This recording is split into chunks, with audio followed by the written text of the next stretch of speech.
The night Lena Cruz died and was reborn, she was scrubbing blood from marble floors while her baby kicked inside her belly. She didn't know the blood belonged to a man who'd tried to kill her boss, didn't know that the father of her child had stolen $3 million from the most dangerous man in the city, didn't know that in 60 seconds she'd be thrown against a wall by hands that could crush her throat, or that those same hands would later cradle her face with a gentleness that terrified her more than violence ever could. Want to see how Lena survives a world built on bullets and betrayal? Stay until the end, hit that like button, and drop your city in the comments so I can see how far this story travels. The Grandview Hotel smelled like money and lies. Lena had learned to recognize both during her 8 months pushing a cleaning cart through hallways where a single night's stay cost more than she made in 2 weeks. The carpets whispered under wheels that needed oil. Her back ached in that deep, relentless way that meant she'd been on her feet too long, and the baby, 6 months along now, heavy and real, pressed against her bladder with what felt like deliberate cruelty. She paused outside suite 1847, one hand on her cart, the other pressed to the small of her back. The hallway stretched empty in both directions, thick with silence and the kind of lighting that made everything look softer than it was. Expensive, clean, nothing like the studio apartment she shared with 2 other women in a building where the heat worked 3 days out of 7. Her phone buzzed. She didn't need to look to know it was another message Victor wouldn't answer. Please, I need to know you're okay. The baby's moving now. She kicks at night. Nothing.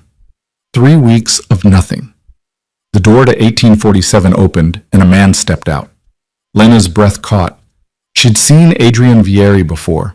Everyone who worked at the Grandview had seen him, but always from a distance, always in motion, surrounded by men in dark suits who moved like shadows with teeth.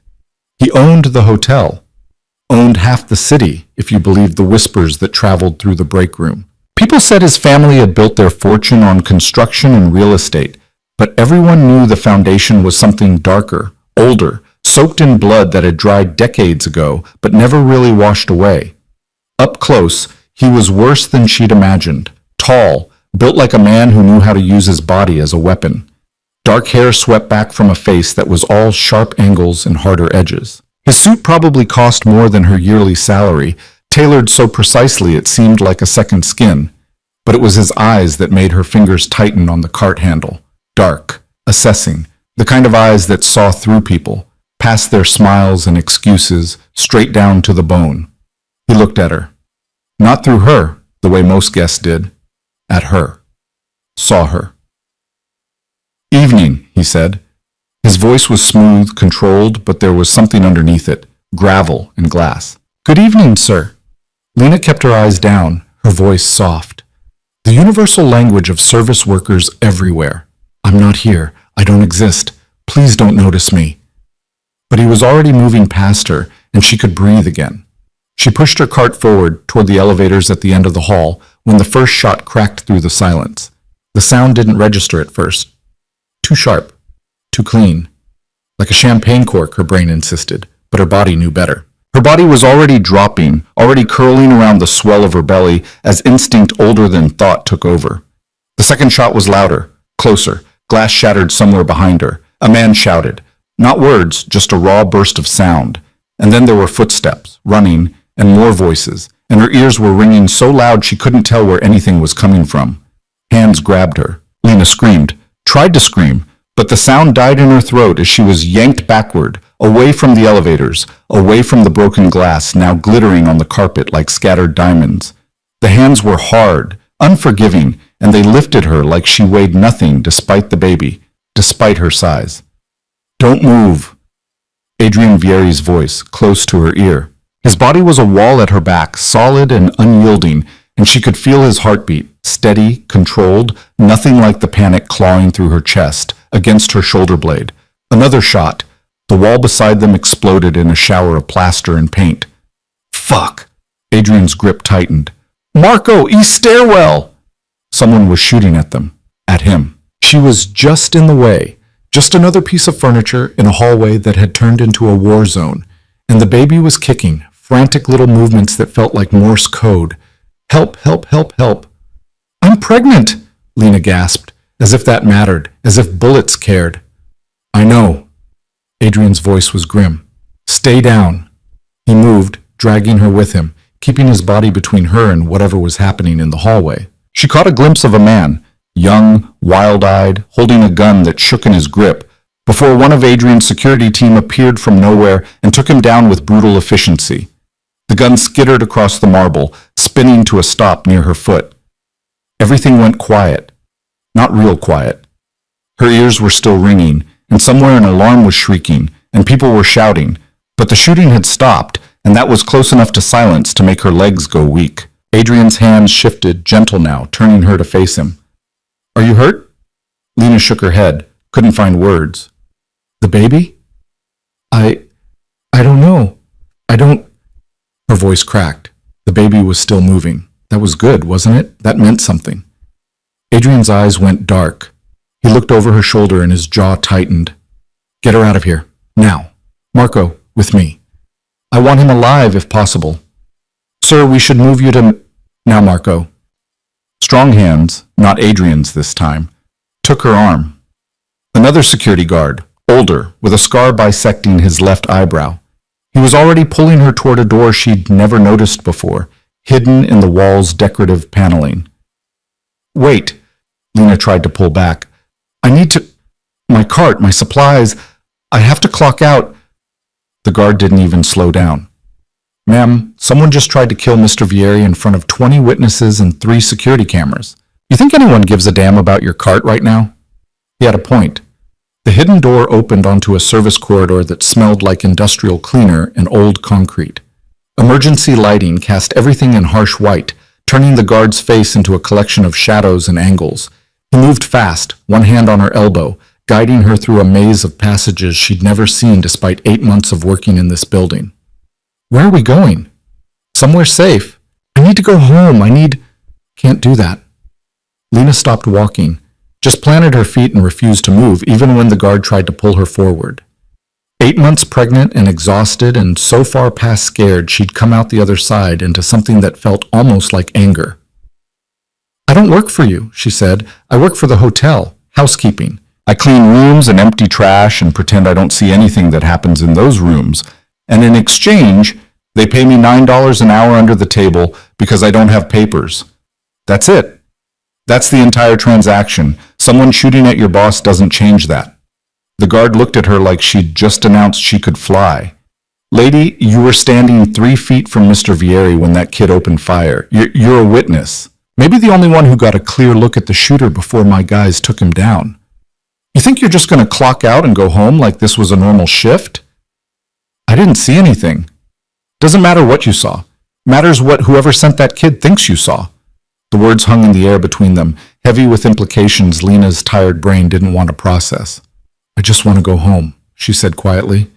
The guard's expression softened, just a fraction. I know, but right now home isn't safe. Not until we figure out who ordered the hit and why. Come on, Mr. Vieri's going to want to talk to you. They kept moving. The service corridors gave way to an underground parking garage that was almost empty at this hour. The guard led her to a black SUV with windows tinted so dark she couldn't see inside. He opened the back door, and the interior smelled like leather and expensive cologne. Get in. Someone will be with you in a few minutes. And if I don't? He looked at her, really looked at her, took in the uniform that didn't quite fit anymore, the shoes held together with superglue, the belly swollen with a baby whose father had disappeared, and something like sympathy crossed his face. Then you walk out of here, go back to whatever place you call home, and hope to hell nobody followed you. Hope that whoever wanted Mr. Vieri dead doesn't decide you're a loose end worth tying up. Hope your door has a good lock and your neighbors are the kind who call the cops when they hear screaming. He paused. How's that sound?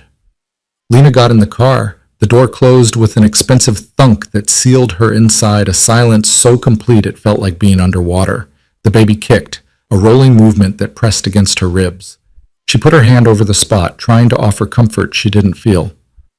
I'm sorry, she whispered. I'm so sorry, baby.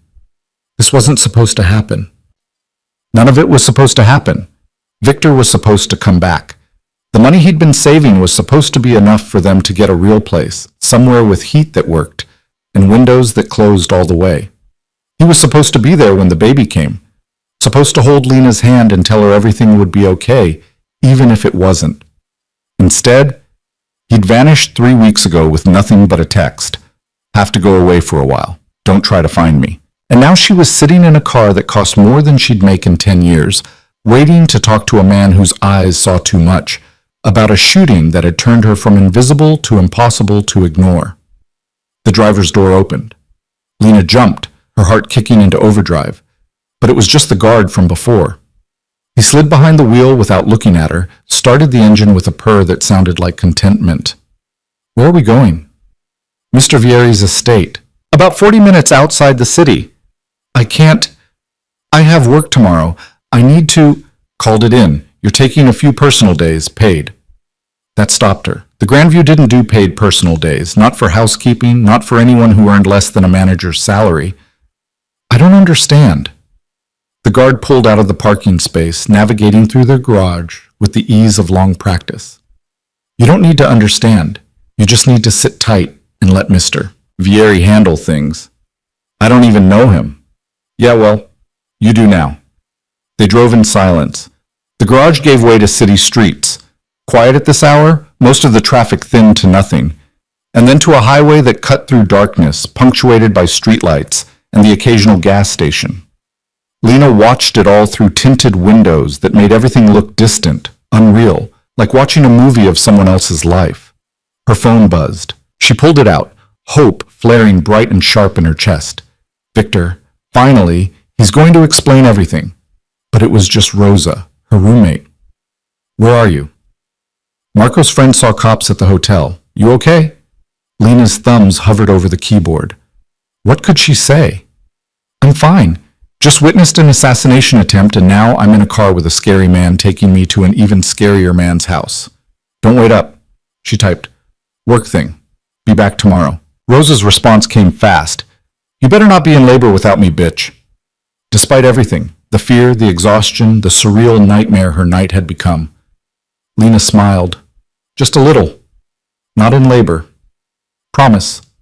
She put the phone away and closed her eyes. The baby was quiet now, settled, and the car's motion was almost soothing, hypnotic. She could feel herself starting to drift, that terrible exhaustion that came from running on adrenaline and nothing else finally catching up to her. When she opened her eyes again, they'd left the highway behind. The road was narrower now, winding through darkness that pressed close on both sides. Trees, she realized. Lots of them. They'd driven into what looked like a forest, though she could see lights in the distance, a house, massive and sprawling, lit up like a small city. Welcome to the estate, the guard said. Estate didn't begin to cover it, and the house, mansion really, because calling it a house was like calling the ocean a puddle, rose from the darkness like something out of a dream. Or a nightmare, depending on your perspective. Stone and glass and wood, all flowing together in a design that managed to look both modern and ancient at the same time. 3 stories at least, maybe more, with wings spreading out on either side of a central structure topped by what looked like a tower. The driveway curved through manicured grounds that probably required a full-time staff just to maintain. Lena caught glimpses of gardens, stone pathways, a fountain that wasn't running at this hour. Everything spoke of money in a way that made the Grandview look cheap. They stopped in front of massive wooden doors that would have looked at home on a cathedral. Come on, the guard said. Mr. Vieri's waiting. Her legs were shaky when she got out of the car. The baby had shifted, pressing down in a way that made walking uncomfortable, but she followed the guard up stone steps worn smooth by years of use. The doors opened before they reached them, another security guard, she assumed, though this one wore a regular shirt and slacks instead of a suit. Inside was worse. Marble floors, a staircase that swept upward in a graceful curve. Artwork on the walls that looked old and probably was, the kind of paintings you saw in museums behind velvet ropes. A chandelier that caught the light and threw it back in 1,000 different directions. And Adrian Vieri standing at the base of the stairs like he'd been waiting. He'd changed out of the suit. Now he wore dark pants and a white shirt with the sleeves rolled up, showing forearms marked with what looked like old scars. His hair was slightly mussed, and there was a cut on his left cheekbone that hadn't been there before, fresh, still bleeding a little. He looked dangerous, tired, real in a way he hadn't been in the hotel hallway. "Miss Cruz?" His voice was quieter than before, almost gentle. "Thank you for coming." "I didn't have a choice." Something flickered in his eyes. "No, I suppose you didn't. Are you hurt?" "You already asked me that." "I'm asking again." Lena met his gaze, held it longer than she probably should have. "I'm fine. The baby's fine. Can I go home now?" "Not yet." He moved closer, and she had to fight the urge to step back. "We need to talk. But first, have you eaten?" The question caught her off guard. "What?" "Food. When did you last eat?" She tried to remember. There'd been a protein bar around 2, grabbed between rooms, some crackers from the break room vending machine around 6. Her stomach chose that moment to growl, loud enough to be embarrassing. Adrian's mouth twitched. Almost a smile, but not quite. "Come on, kitchen's this way." He walked, and after a moment's hesitation, Lena followed. What else could she do? The kitchen was bigger than her entire apartment. Professional-grade appliances, countertops that gleamed under recessed lighting, a table that could seat 12 easily. Adrian moved through it with the ease of familiarity, opening cabinets, pulling out plates. "Sit," he said, gesturing to one of the stools at the island. Lena sat. Her feet were grateful. "Do you have allergies, food sensitivities?" "Are you seriously asking about my dietary restrictions right now?" "Someone tried to kill me tonight. You were there. That makes you either a witness or a liability, depending on who you ask. Either way, you're staying here until I figure out which." He pulled bread from a drawer, cold cuts from a massive refrigerator. "So yes, I'm seriously asking about your dietary restrictions, because you look like you're about to fall over, and a pregnant woman falling over in my kitchen is the last thing I need right now." He wasn't wrong about the falling over part. "No allergies," Lena said quietly. Adrian made her a sandwich. Not a regular sandwich, this was thick slices of what looked like actual bakery bread, layers of turkey and cheese and vegetables arranged with a precision that suggested either training or obsession. He set it in front of her along with a glass of milk and a smaller plate holding sliced apples. "Eat." It should have been offensive being ordered around like this, but the sandwich smelled amazing and the milk was cold and her body was screaming for fuel. Lena ate. Adrian watched her for a moment, then turned to the sink, wetting a clean cloth. He pressed it to his cheekbone, wincing slightly. "What happened?" The words came out before Lena could stop them. "After I left." "Who was he, Bundy?" "Nobody?" Adrian's voice went flat. "Some kid, barely 20, hopped up on something that made him brave and stupid. Hired gun with no real training and a pocket full of cash." "Is he dead?" "No. Wish he was, would make things simpler, but my men took him alive." He lowered the cloth, studied the blood on it with detached interest. "He's being questioned now." Questioned, right. Lena didn't want to think too hard about what that word meant in this context. "And me?" She set down what remained of the sandwich, her appetite suddenly gone. "Why am I here? I didn't see anything. I was just... You were standing next to me when it happened." Adrian turned, leaned against the counter, arms crossed over his chest. "That makes you a target. Whoever sent that kid won't care that you're nobody. They'll care that you might have seen something, heard something. They'll care that keeping you quiet is easier than taking the chance you didn't." "So what? I'm supposed to just stay here? Hide? For now? And my job? My life?" "Your job is cleaning hotel rooms for poverty wages while living in a place that probably violates half a dozen housing codes." His voice was matter-of-fact, no judgment, just stating facts. "Your life, from what I can tell, consists of working yourself into the ground for a baby whose father—" He stopped. Something changed in his expression. "What's his name?" Lena's blood went cold. "What?" "The father. What's his name?" "I don't... Why does that matter?" "Because 3 weeks ago someone stole $3 million from me. Cash from an investment deal that was supposed to go through my accounts. Instead, it vanished, along with the man who was handling the transfer." Adrian's eyes bored into her. Victor Hale, mid-30s, brown hair, charm for days, and loyalty for about 5 minutes. Worked, in my financial division. Sound familiar? The kitchen tilted. Lena gripped the edge of the counter, her knuckles going white. "Victor, Victor. The man who'd promised her a future, who'd talked about getting a place together, who'd made love to her with a gentleness that made her believe in second chances. No, she whispered. No, he works at a bank. He told me he works at a bank downtown, processing loans. He worked for me, in a division that handles cash transfers for businesses that prefer to keep certain transactions off the books. And 3 weeks ago, he took $3 million of my dollars and disappeared. Adrian pushed off the counter, moved closer. You said he vanished 3 weeks ago. Did he say where he was going? He didn't. It was just a text. Have to go away for a while. Don't try to find me. Nothing else. Her hands went to her belly, protective. I thought maybe he got scared. About the baby. About being a father. You didn't think he was a thief who'd stolen from a man like me and run before I could put a bullet in his head. The bluntness of it knocked the air from her lungs. I didn't know, Lena said. I swear I didn't know anything about any of this. He was kind to me. He made me feel like maybe things could be different, and I was stupid enough to believe him. Adrian studied her, and she couldn't read his expression. Couldn't tell if he believed her or if he was calculating the best way to make her useful or dispose of her. You're carrying his child. Yes. That makes you leverage. The word hung between them, cold and precise. He's not coming back for me, Lena said. Her voice sounded strange to her own ears. Too calm, too steady, like she was talking about someone else's life. If he cared enough to come back, he wouldn't have left in the first place. Your leverage is worthless. Maybe. Or maybe he's more sentimental than I'm giving him credit for. Adrian turned away, ran a hand through his hair. Either way, you're staying here. I've got 24-hour security, cameras on every entrance, and enough firepower to hold off a small army. You'll be safe. I'll be a prisoner. Call it what you want. You're not leaving until I find Victor and get my money back. And until I know who hired that kid to put bullets in my head. Anger flared, hot and bright. You can't just keep me here. I have rights. I'll call the police and tell them what? That Adrian Vieri is holding you against your will?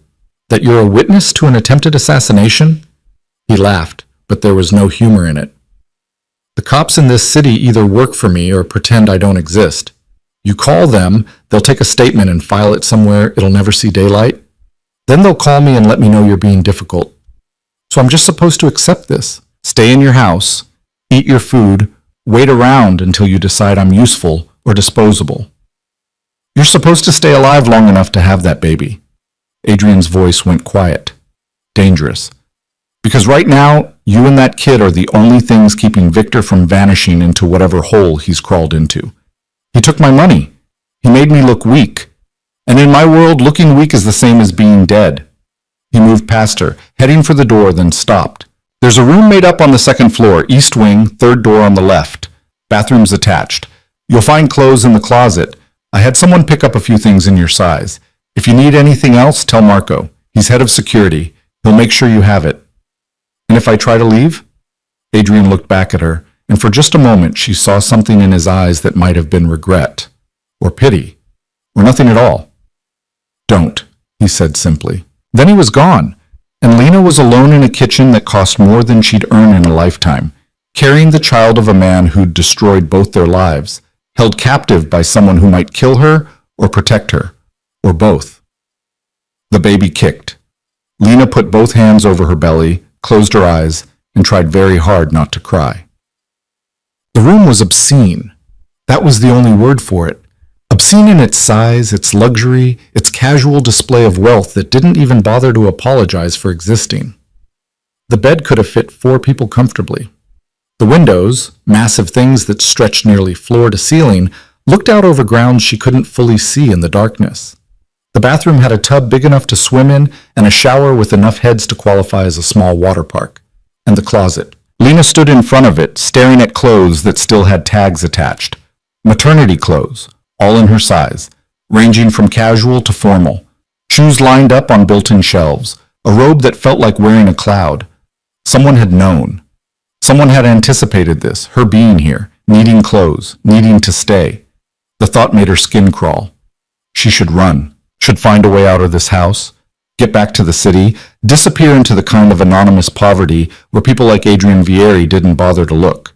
She could change her name, move to a different city, have the baby somewhere far from here. But Victor had found her once. If he could do it, so could others. And the baby needed safety, needed food and shelter and medical care Lena couldn't provide on her own. She'd learned that lesson already, working herself to exhaustion for wages that barely covered rent and food, knowing she couldn't afford a hospital when the time came, that she'd probably end up giving birth in some clinic that didn't ask too many questions about insurance or legal status. Here, she was a prisoner, but she was a prisoner with a full stomach and a soft bed and the promise, however temporary, of protection. Lena sat on the edge of the bed, felt it give beneath her weight like an embrace. Her body was screaming for sleep, for rest, for just a few hours where she didn't have to think about anything. She lay down, just for a minute. The pillow smelled clean, faintly of lavender. She was asleep before she could talk herself out of it. Morning came with sunlight and the smell of coffee. Lena woke disoriented, her body sluggish and her mind struggling to piece together where she was and why. The bed was too soft. The room was too quiet. Everything was wrong. Then she remembered. The shooting. Adrian. Victor's betrayal spreading out in front of her like a stain she couldn't scrub away. Someone knocked on the door. "Miss Cruz, you awake?" Not Adrian's voice. Older, female, with an accent that sounded Eastern European. "Yes," Lena called. Her voice came out rough. The door opened and a woman entered. 50s maybe, with steel gray hair pulled back in a bun and eyes that had seen too much to be surprised by anything. She carried a tray laden with food. "I'm Elena. I manage the house." She set the tray on the nightstand. Eggs, toast, fruit, juice, more food than Lena usually ate in a day. "Mr. Vieri asked me to make sure you're comfortable. Do you need anything?" "To go home." Elena's expression didn't change. "Besides that—" "No, thank you." The woman nodded, started to leave, then paused. "He's not a monster, you know. Mr. Vieri. Dangerous, yes. Violent when he needs to be, but not a monster. He's keeping me here against my will. He's keeping you alive. There's a difference." Elena's eyes softened, just slightly. "Eat.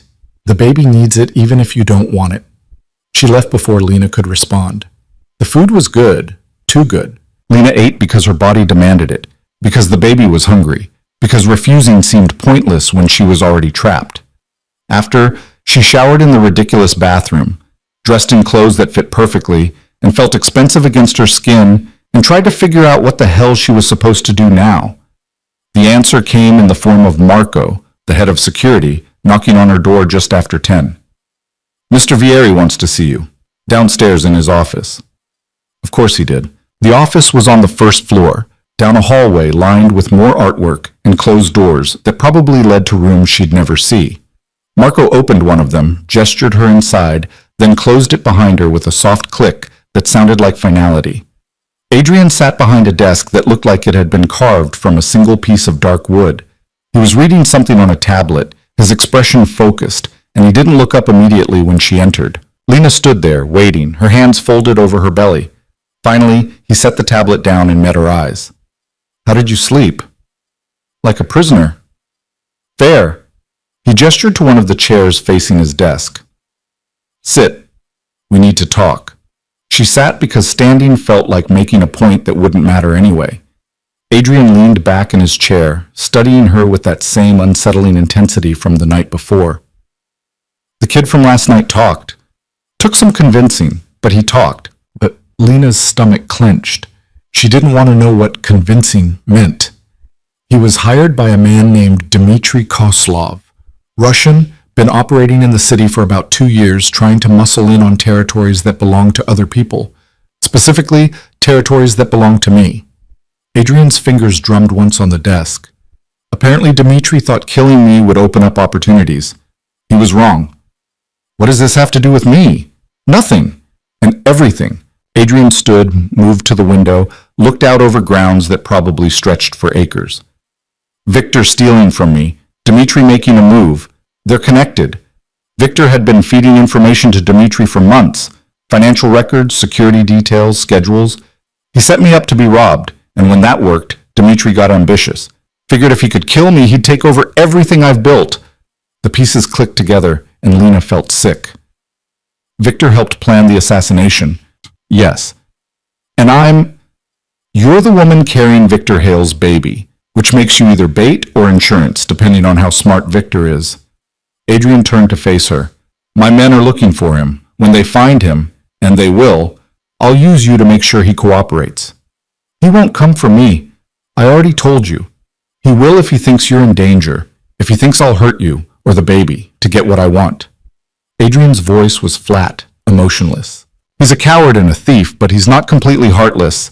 He'll make some kind of move, and when he does, I'll have him. Lena stood, her legs shaky but her voice steady. And after? When you have your money and Victor is dead or whatever you're planning to do to him, what happens to me? Adrian was quiet for a long moment. I haven't decided yet, he said finally. At least he was honest. The hours bled into days, and the days began to blur. Lena existed in a strange kind of limbo, too comfortable to be called captivity, too restricted to be called freedom. The estate was enormous, and she was allowed to move through most of it under Marco's watchful eye. The library held books in languages she couldn't read. The gardens stretched on forever, carefully maintained paths winding between flower beds that probably required a team to keep alive. There was a greenhouse, a pool house, even a small chapel that looked like it hadn't been used in years.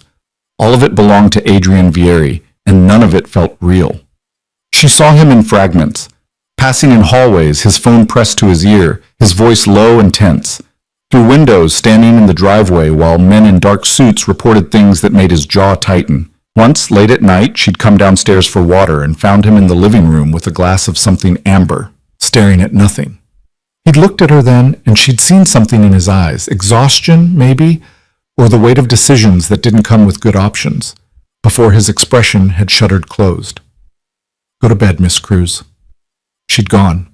On the fourth day, Elena brought her to a different room on the second floor, smaller than the bedroom, with windows facing east and furniture that looked like it belonged to someone who actually lived here rather than just passing through. There was a desk, a comfortable chair, a bookshelf filled with novels in English. Mr. Vieri thought you might want a space that isn't just a bedroom, Elena said, setting down fresh towels that Lena didn't need. You can read, rest, whatever you like. There's a laptop in the desk drawer if you want to use it. Internet access is limited, but you can watch movies, write, keep yourself occupied. How thoughtful of my captor. Elena's mouth quirked, almost a smile. He tries.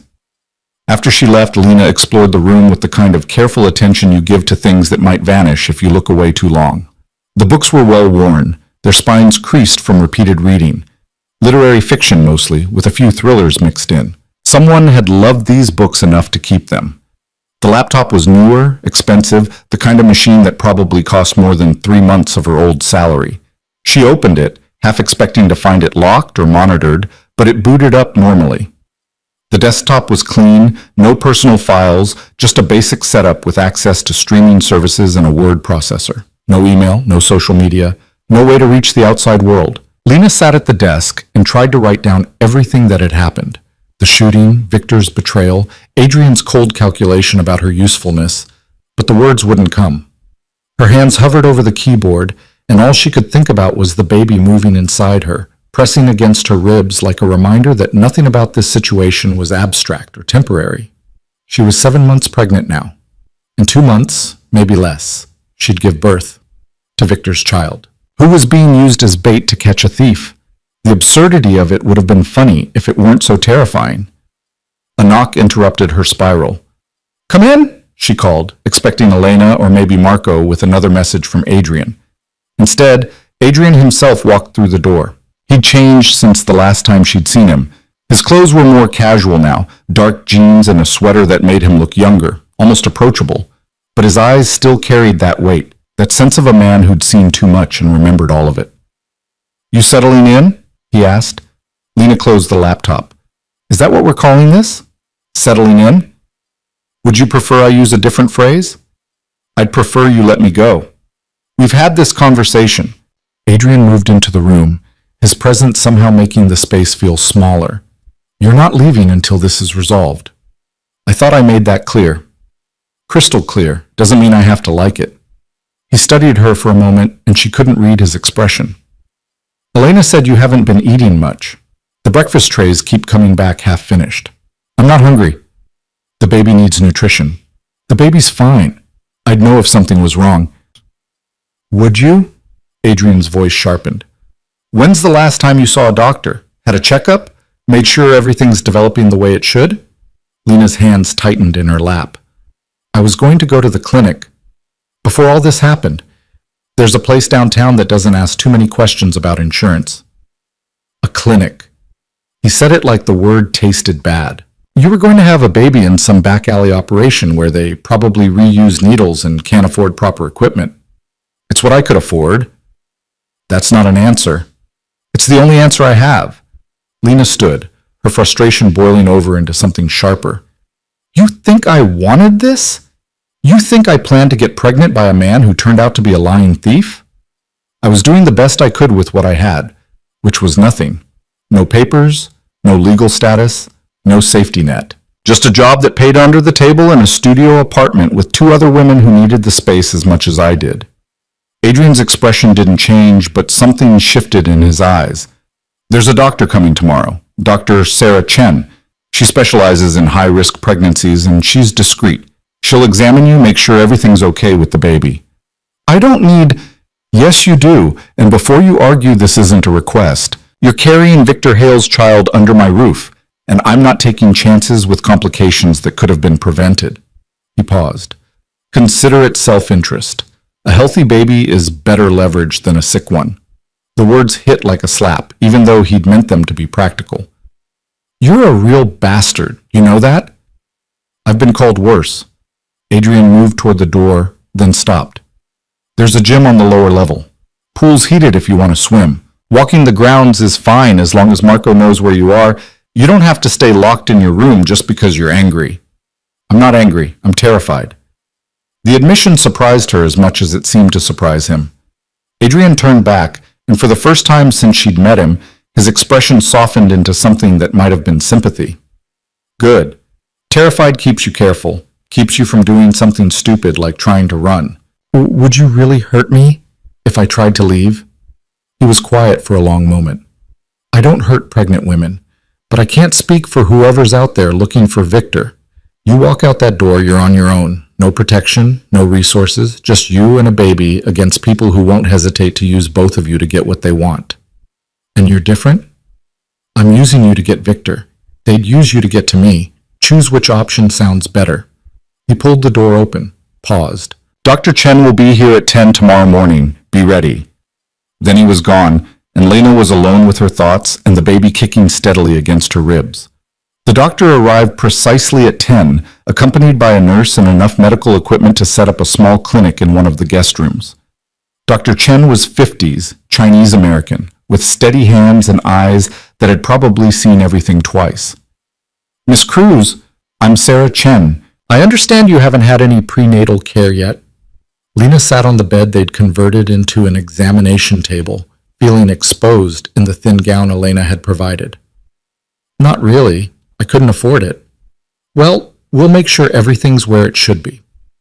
Dr. Chen's voice was professionally kind, the tone of someone who'd learned not to judge her patient's circumstances. How far along are you? About 7 months, maybe 28 weeks? Let's take a look. The examination was thorough and uncomfortable. Dr. Chen measured Lena's belly, checked her blood pressure, drew blood for tests Lena didn't fully understand. The ultrasound machine came out, and suddenly there was the baby on a screen, real, moving, more than just kicks and pressure. Everything looks good, Dr. Chen said, her eyes on the monitor. Baby's measuring right on track, heart rate is strong, no signs of complications. She pointed to the screen. See here? That's the head, and there's a foot. Active little one? Lena couldn't speak, couldn't look away from the image of her child floating in darkness, alive and whole, and completely dependent on her to keep it that way. Do you want to know the sex? Dr. Chen asked gently. Yes, I want to know.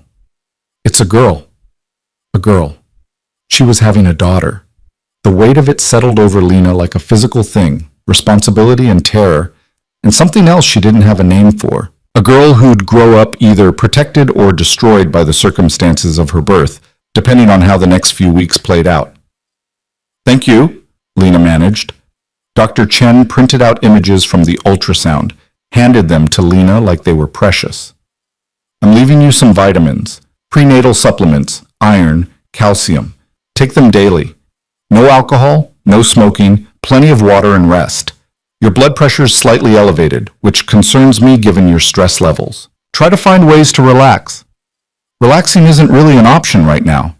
I understand, but for the baby's sake, try."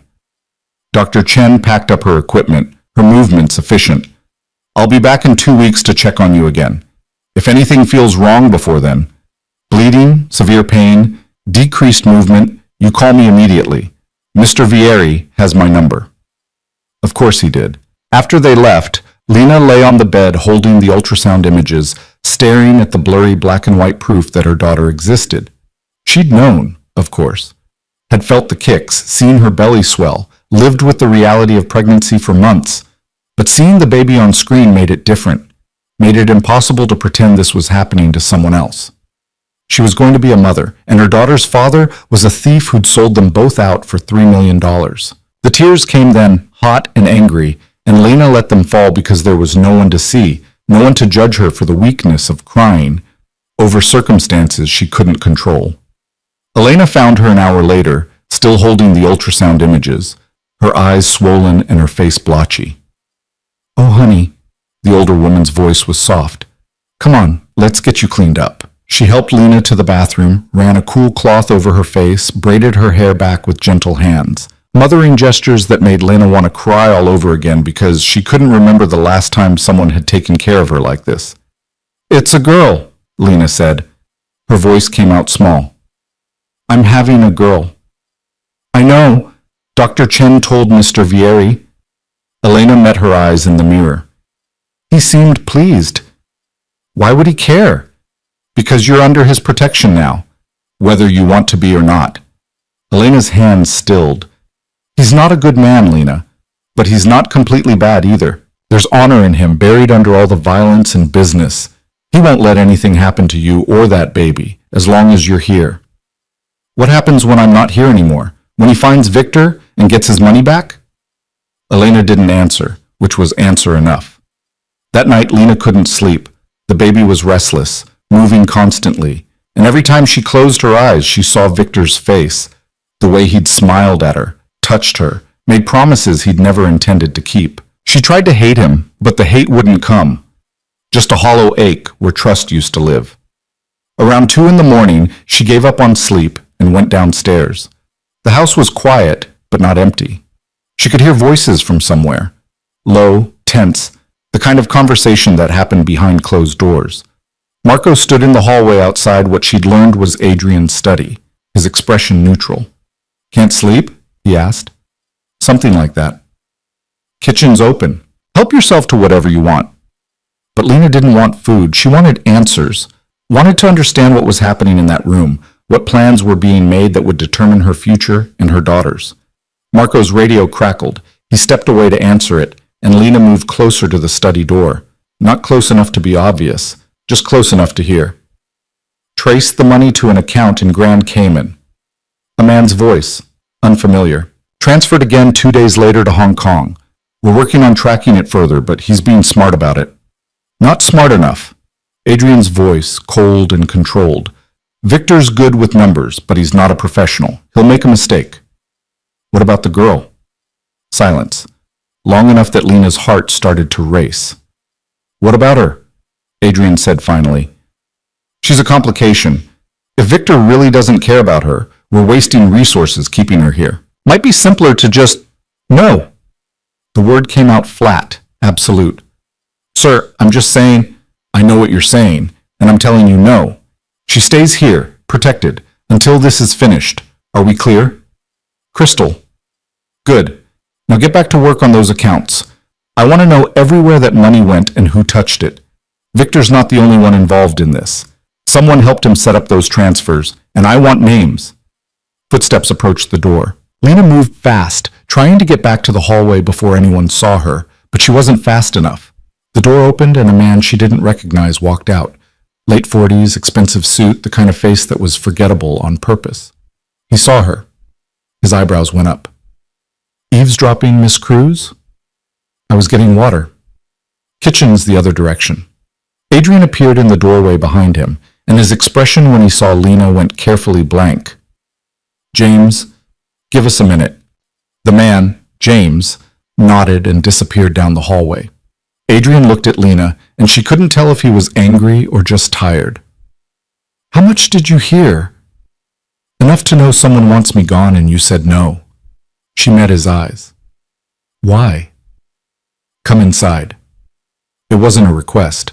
The study was smaller than she'd expected, more intimate. Books lined one wall and a fireplace burned low in the corner. Adrian's desk was covered in papers, a laptop, what looked like surveillance photos of people Lena didn't recognize. He closed the door behind them. Sit. Lena sat in one of the leather chairs facing his desk.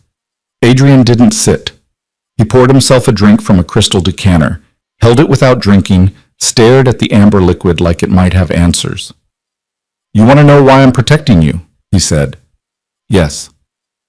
Because killing you or letting you go would be the easy option, and I don't take easy options when they compromise long-term strategy. He finally looked at her. Victor stole from me. That makes him a problem that needs to be solved, but he's also smart enough to know I'll come for him, which means he's watching, waiting.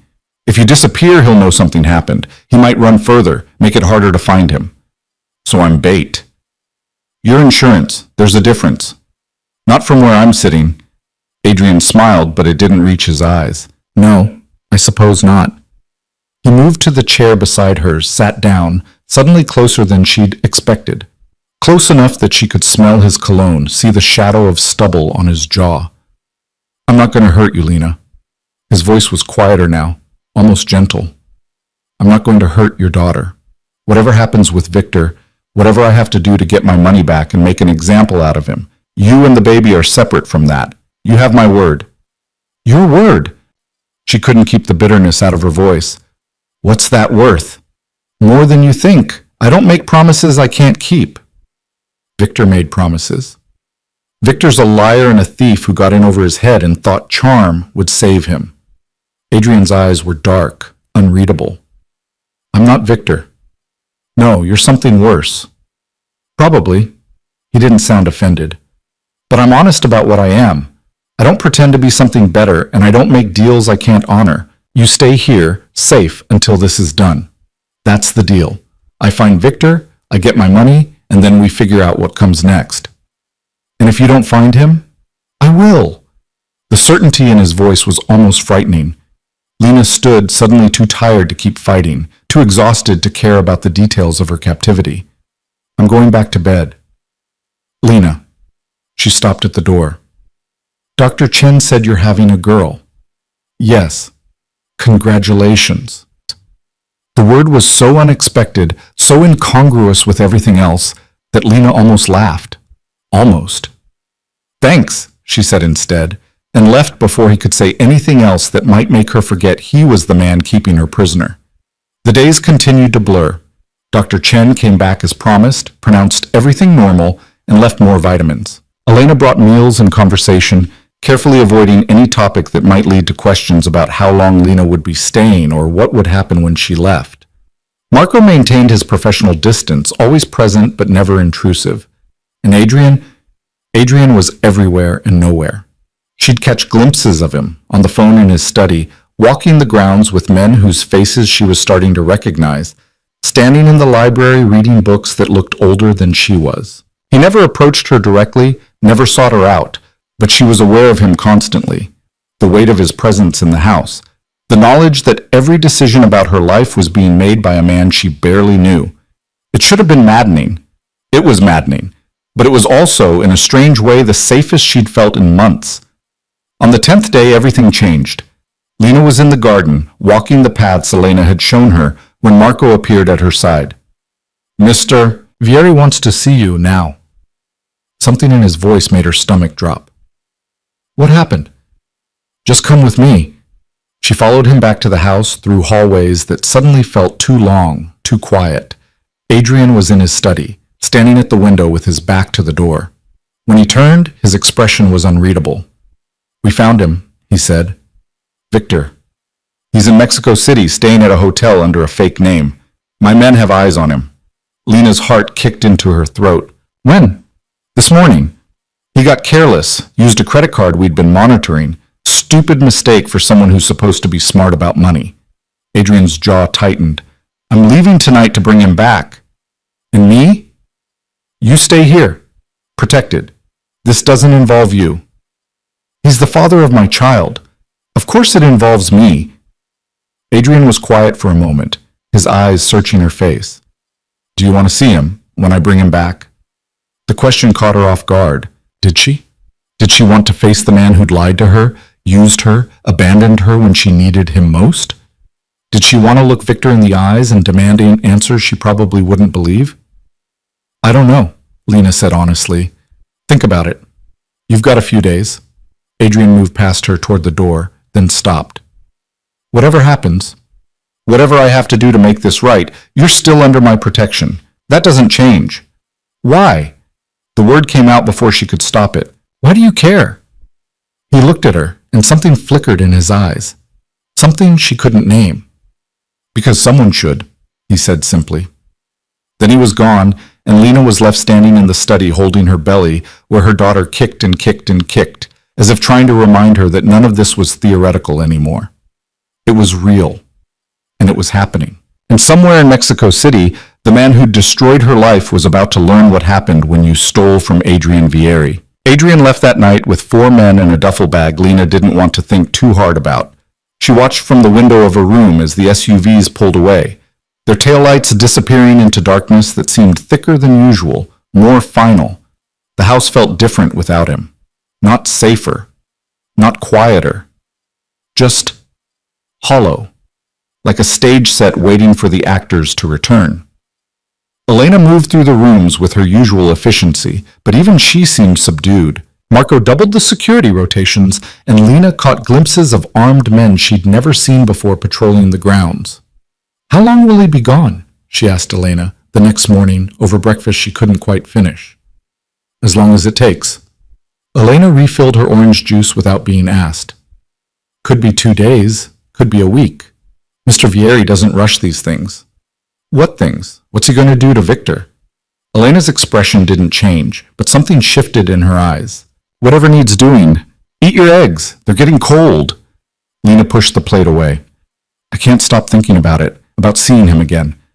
I don't know if I want to scream at him or just understand why he did it, if any of it was real.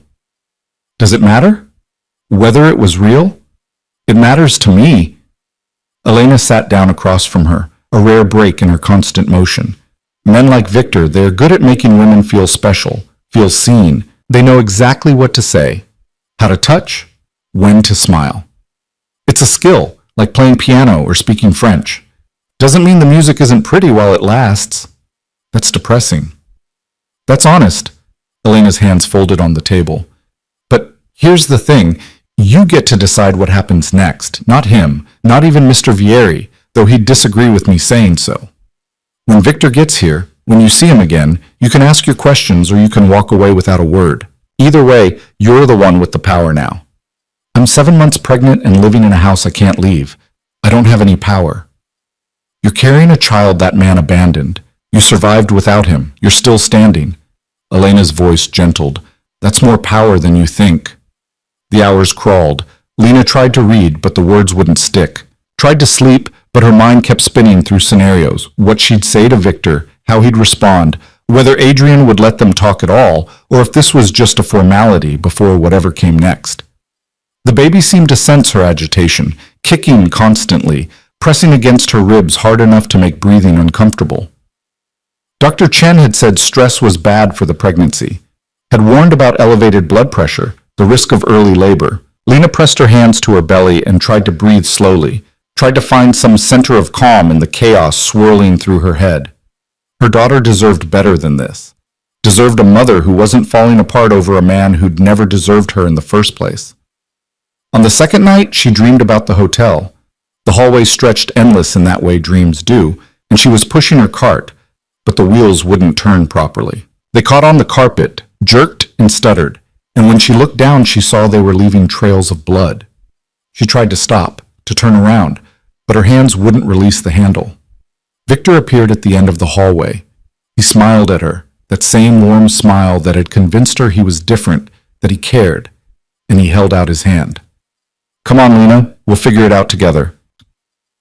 But when she reached for him, his hand dissolved into smoke, and she was falling, her belly enormous and heavy, and the baby was crying, but the sound was coming from somewhere she couldn't reach.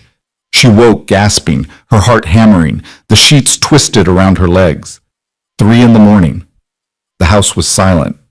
Lena got up, pulled on the robe Elena had left for her, and went downstairs. She needed water, needed to move, needed to do something other than lie in bed imagining worst-case scenarios. The kitchen lights were already on. Marco sat at the island with a cup of coffee and a tablet, his expression focused. He looked up when she entered, and some of the professional distance in his face eased. "Can't sleep either?" "Bad dreams." Lena went to the refrigerator, poured herself water from the filtered pitcher. "Any news?" "They landed in Mexico City yesterday afternoon. Last check-in was around midnight. Everything's on schedule." "What does that mean? On schedule for what?" Marco's jaw tightened. "For bringing Victor back. That's all I know. Mr. Vieri doesn't share operational details unless he needs to." Lena sat down across from him, cradling her water glass. "How long have you worked for him?" 8 years, since he took over from his father. "And in those 8 years, have you ever seen him spare someone? Someone who stole from him?" The question hung between them, heavy with implications. Marco was quiet for a long moment, his fingers drumming once against the tablet. "Mr. Vieri's not cruel for the sake of it. He doesn't enjoy violence, but he can't let theft go unpunished. It's about reputation, about making sure people know there are consequences." He met her eyes.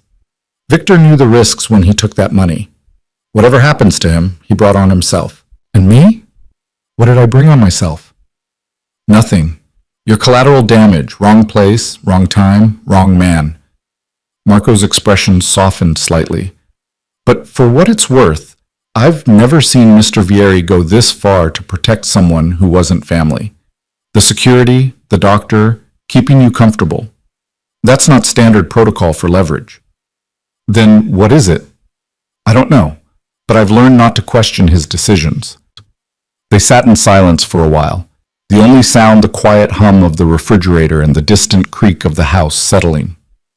Lena drank her water and tried not to think about what Adrian was doing right now, halfway across a continent, closing in on a man who'd once made her believe in second chances. "Can I ask you something?" Marco said finally. "Sure." "Do you hate him, Victor?" Lena considered the question, turning it over in her mind like a stone she was examining for flaws. "I don't think so. I'm angry. I feel stupid for believing him. But hate?" She shook her head. "Hate takes energy I don't have. I just want to understand why. Why he chose this. Why I wasn't enough reason to stay. Sometimes there's no good answer. Sometimes people are just selfish, and that's all there is to it. That's what I'm afraid of." Marco's radio crackled to life. He answered it in low tones, mostly listening, his expression giving nothing away. When he signed off, he looked at Lena with something that might have been sympathy. "They're bringing him back. Should be here tomorrow evening."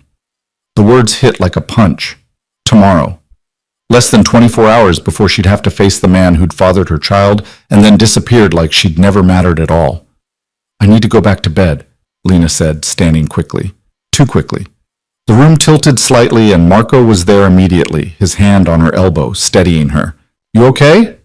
"Fine. Just tired." She pulled away gently. "Thank you. For talking to me. For treating me like a person instead of just a thing to be managed. You are a person. Don't forget that, no matter what happens next." She went back upstairs and didn't sleep at all.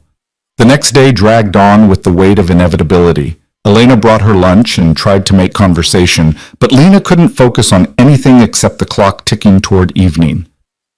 "Doctor." Chen called to check in, asked about her stress levels. reminded her to breathe deeply and stay hydrated, as if breathing and water could fix any of this. Around 4, Marco knocked on her door. "They're 30 minutes out. Mr. Vieri wants you to stay in your room until he comes to get you." "I thought I was supposed to see Victor." "You will, when Mr. Vieri says it's time." Marco's expression was carefully neutral. "Just stay put, please." Lena nodded because arguing seemed pointless. She heard them arrive, the sound of vehicles in the driveway, doors opening and closing, voices she couldn't quite make out. Footsteps through the house, moving quickly, purposefully. A door slamming somewhere below. More voices, rising in volume, and then silence that felt worse than any sound. 20 minutes passed. 30. An hour. Finally, a knock. Adrian stood in the doorway looking like he'd aged a year in 3 days. His clothes were rumpled, his jaw dark with stubble, and there was a cut on his knuckles that hadn't been there before. But his eyes were steady, calm, completely focused. "He's downstairs," Adrian said, "in the West Wing. If you want to see him, now's the time." Lena stood, her legs shaky. "Is he hurt?" "Roughed up some. Nothing permanent. He tried to run when we found him." Adrian's voice was flat, matter of fact. "Made things more complicated than they needed to be." "What are you going to do to him, after I talk to him?" "That depends on what he tells me, where the money is, who helped him, how much he gave to Dimitri." Adrian stepped aside, giving her room to pass. "You want me there while you talk to him?" "No, I need to do this alone. I'll be right outside the door. You need me, you say the word." She followed him through the house, down hallways she'd never walked before, to a part of the estate that felt colder, less lived in. "The West Wing," he'd said. It sounded innocuous. But when they stopped outside a heavy wooden door with a lock that looked new, Lena understood this wasn't just another room. This was where Adrian kept people he didn't trust. "You sure about this?" Adrian asked, his hand on the doorknob. Lena nodded because speaking would have meant admitting how terrified she was. He opened the door. The room was sparse. A chair, a table, one window with bars that gleamed dully in the fading light. And Victor, sitting in the chair with his hand zip-tied in front of him, looking smaller than she remembered. He looked up when she entered, and his face went through a series of emotions too fast to catalog. Shock. Relief. Fear. Something that might have been shame. "Lena." His voice cracked on her name. "Jesus. Are you okay? Did he hurt you?" The concern in his voice would have been touching if it weren't 3 weeks too late and soaked in irony. "I'm fine, no thanks to you." Adrian stepped back into the hallway, closing the door but not locking it, giving her privacy but staying close enough to intervene. Lena appreciated that more than she'd expected. She stood there looking at Victor and tried to reconcile this man, bruised, tied up, visibly scared, with the one who'd held her in the dark and whispered promises about their future. "I didn't know he'd bring you here," Victor said quickly. "I swear, Lena, I never wanted you involved in any of this." "But I am involved because you made me involved when you got me pregnant and then stole $3 million from a man who owns half this city. It wasn't supposed to go like this. The money was supposed to be our way out, yours and mine and the baby's. We were going to disappear, start over somewhere he'd never find us." The words landed like stones. "Our way out," Lena repeated slowly. "You were planning to use stolen money to build us a life? And you didn't think maybe you should ask me about that first?" "You would have said no. You would have been scared." "I'm scared now. I've been terrified for weeks, wondering if you were dead or if you just didn't care enough to tell me you were alive." Her voice rose despite her efforts to stay calm. "You left me, Victor. You left me pregnant and alone with a text message and nothing else. And now I find out it was all part of some plan you never bothered to include me in? I was trying to protect you. By abandoning me? By stealing from someone who had every reason to come after anyone connected to you?" Lena moved closer, and Victor actually flinched. "Adrian Vieri found me because of you. Someone tried to kill him while I was standing right there, because of your theft. I've been living in this house for 2 weeks as bait to catch you, and you think you were protecting me? I was going to come back for you. Once things settled down, once I'd moved the money around enough that it couldn't be traced." "The money?" Lena laughed, but it came out bitter. That's what this was always about, wasn't it? Not us, not building a life together, just the money. That's not fair. I loved you. I still love you. You don't love me. You love the idea of me. Some woman who'd be grateful enough for your attention that she wouldn't ask too many questions. Who'd believe whatever you told her because she was desperate and alone and stupid enough to think you were different? Victor's expression crumpled. Lena, please, I made mistakes. I know I did. But we can still fix this. You and me and the baby, we can disappear. I've got accounts set up, money moved to places Adrian can't touch. We can leave tonight, right now. Just say yes.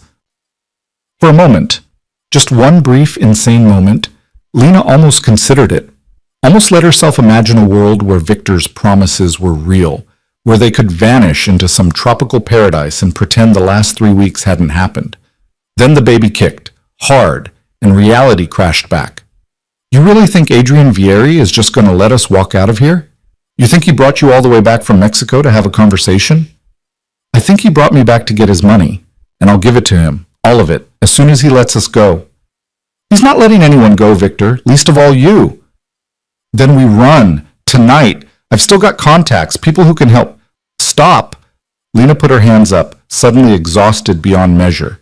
Just stop. I didn't come here to plan an escape. I came here to understand why you did this, why you left, whether any of it was real. Victor looked at her, and something in his eyes shifted. The desperation faded, replaced by something harder, more honest. You want the truth? Yes. Fine. The truth is I saw an opportunity and I took it. Adrian's operation runs on cash, lots of it, and most of it moves through accounts I had access to. $3 million was just one transaction out of dozens. I thought I could take it and disappear before anyone noticed. He leaned back in the chair, the zip ties pulling tight. And you were convenient. A woman with no connections, no papers, no one who'd come looking if you vanished. The perfect cover for a man trying to go invisible. The words should have hurt, should have cut deep. Instead, Lena just felt tired. So I was never anything more than a prop in your exit strategy. At first, no, but then, Victor's voice softened. Then I spent time with you, got to know you, and it got complicated. You made it complicated. By being human? By actually caring about you? By making me care about you. He sounded almost angry about it. I didn't plan on that. Didn't plan on the baby. Didn't plan on feeling guilty every time I looked at you and knew I was lying. But you kept lying anyway. What else could I do? Tell you the truth and watch everything fall apart? Hope you'd understand and help me run? He shook his head. You would have turned me in or tried to talk me out of it. Either way, I'd lose. So you made the choice for both of us. Yeah, I did. And I'd do it again. The admission hung in the air between them, brutal in its honesty. Lena put her hand on her belly, felt her daughter moving under her palm, and made a decision that felt both terrifying and inevitable. I hope the money was worth it, she said quietly, because you lost everything else. She turned toward the door. Lena, wait. No, we're done. You made your choice, and now I'm making mine. I don't know what Adrian's going to do to you, and honestly, I don't care. You stole from him. You used me. You abandoned your own child. Whatever happens next, you earned it. Please, I'm sorry. I'm so sorry. But Lena was already opening the door, already stepping into the hallway where Adrian waited with an expression that gave nothing away. She looked at him, this dangerous man who'd held her captive but never lied to her, who'd protected her when he could have just as easily disposed of her, and she said the only thing that made sense. I don't want to see him again. Whatever you need to do, just do it. I'm done. Adrian studied her face for a long moment, and something in his expression softened. You okay? No, but I will be. She took a shaky breath. Is it true? What he said about the money? That he can give it back? He claims he can. Whether he actually will is another question. And if he does, if he gives you everything back, then he lives. Broken, ruined, but alive. Adrian's voice was calm, practical. If he doesn't, or if he tries to run again, he doesn't leave this property breathing. The brutal simplicity of it should have shocked her. Instead, Lena just felt numb. I need to lie down. Elena's waiting for you upstairs. She'll make sure you have everything you need.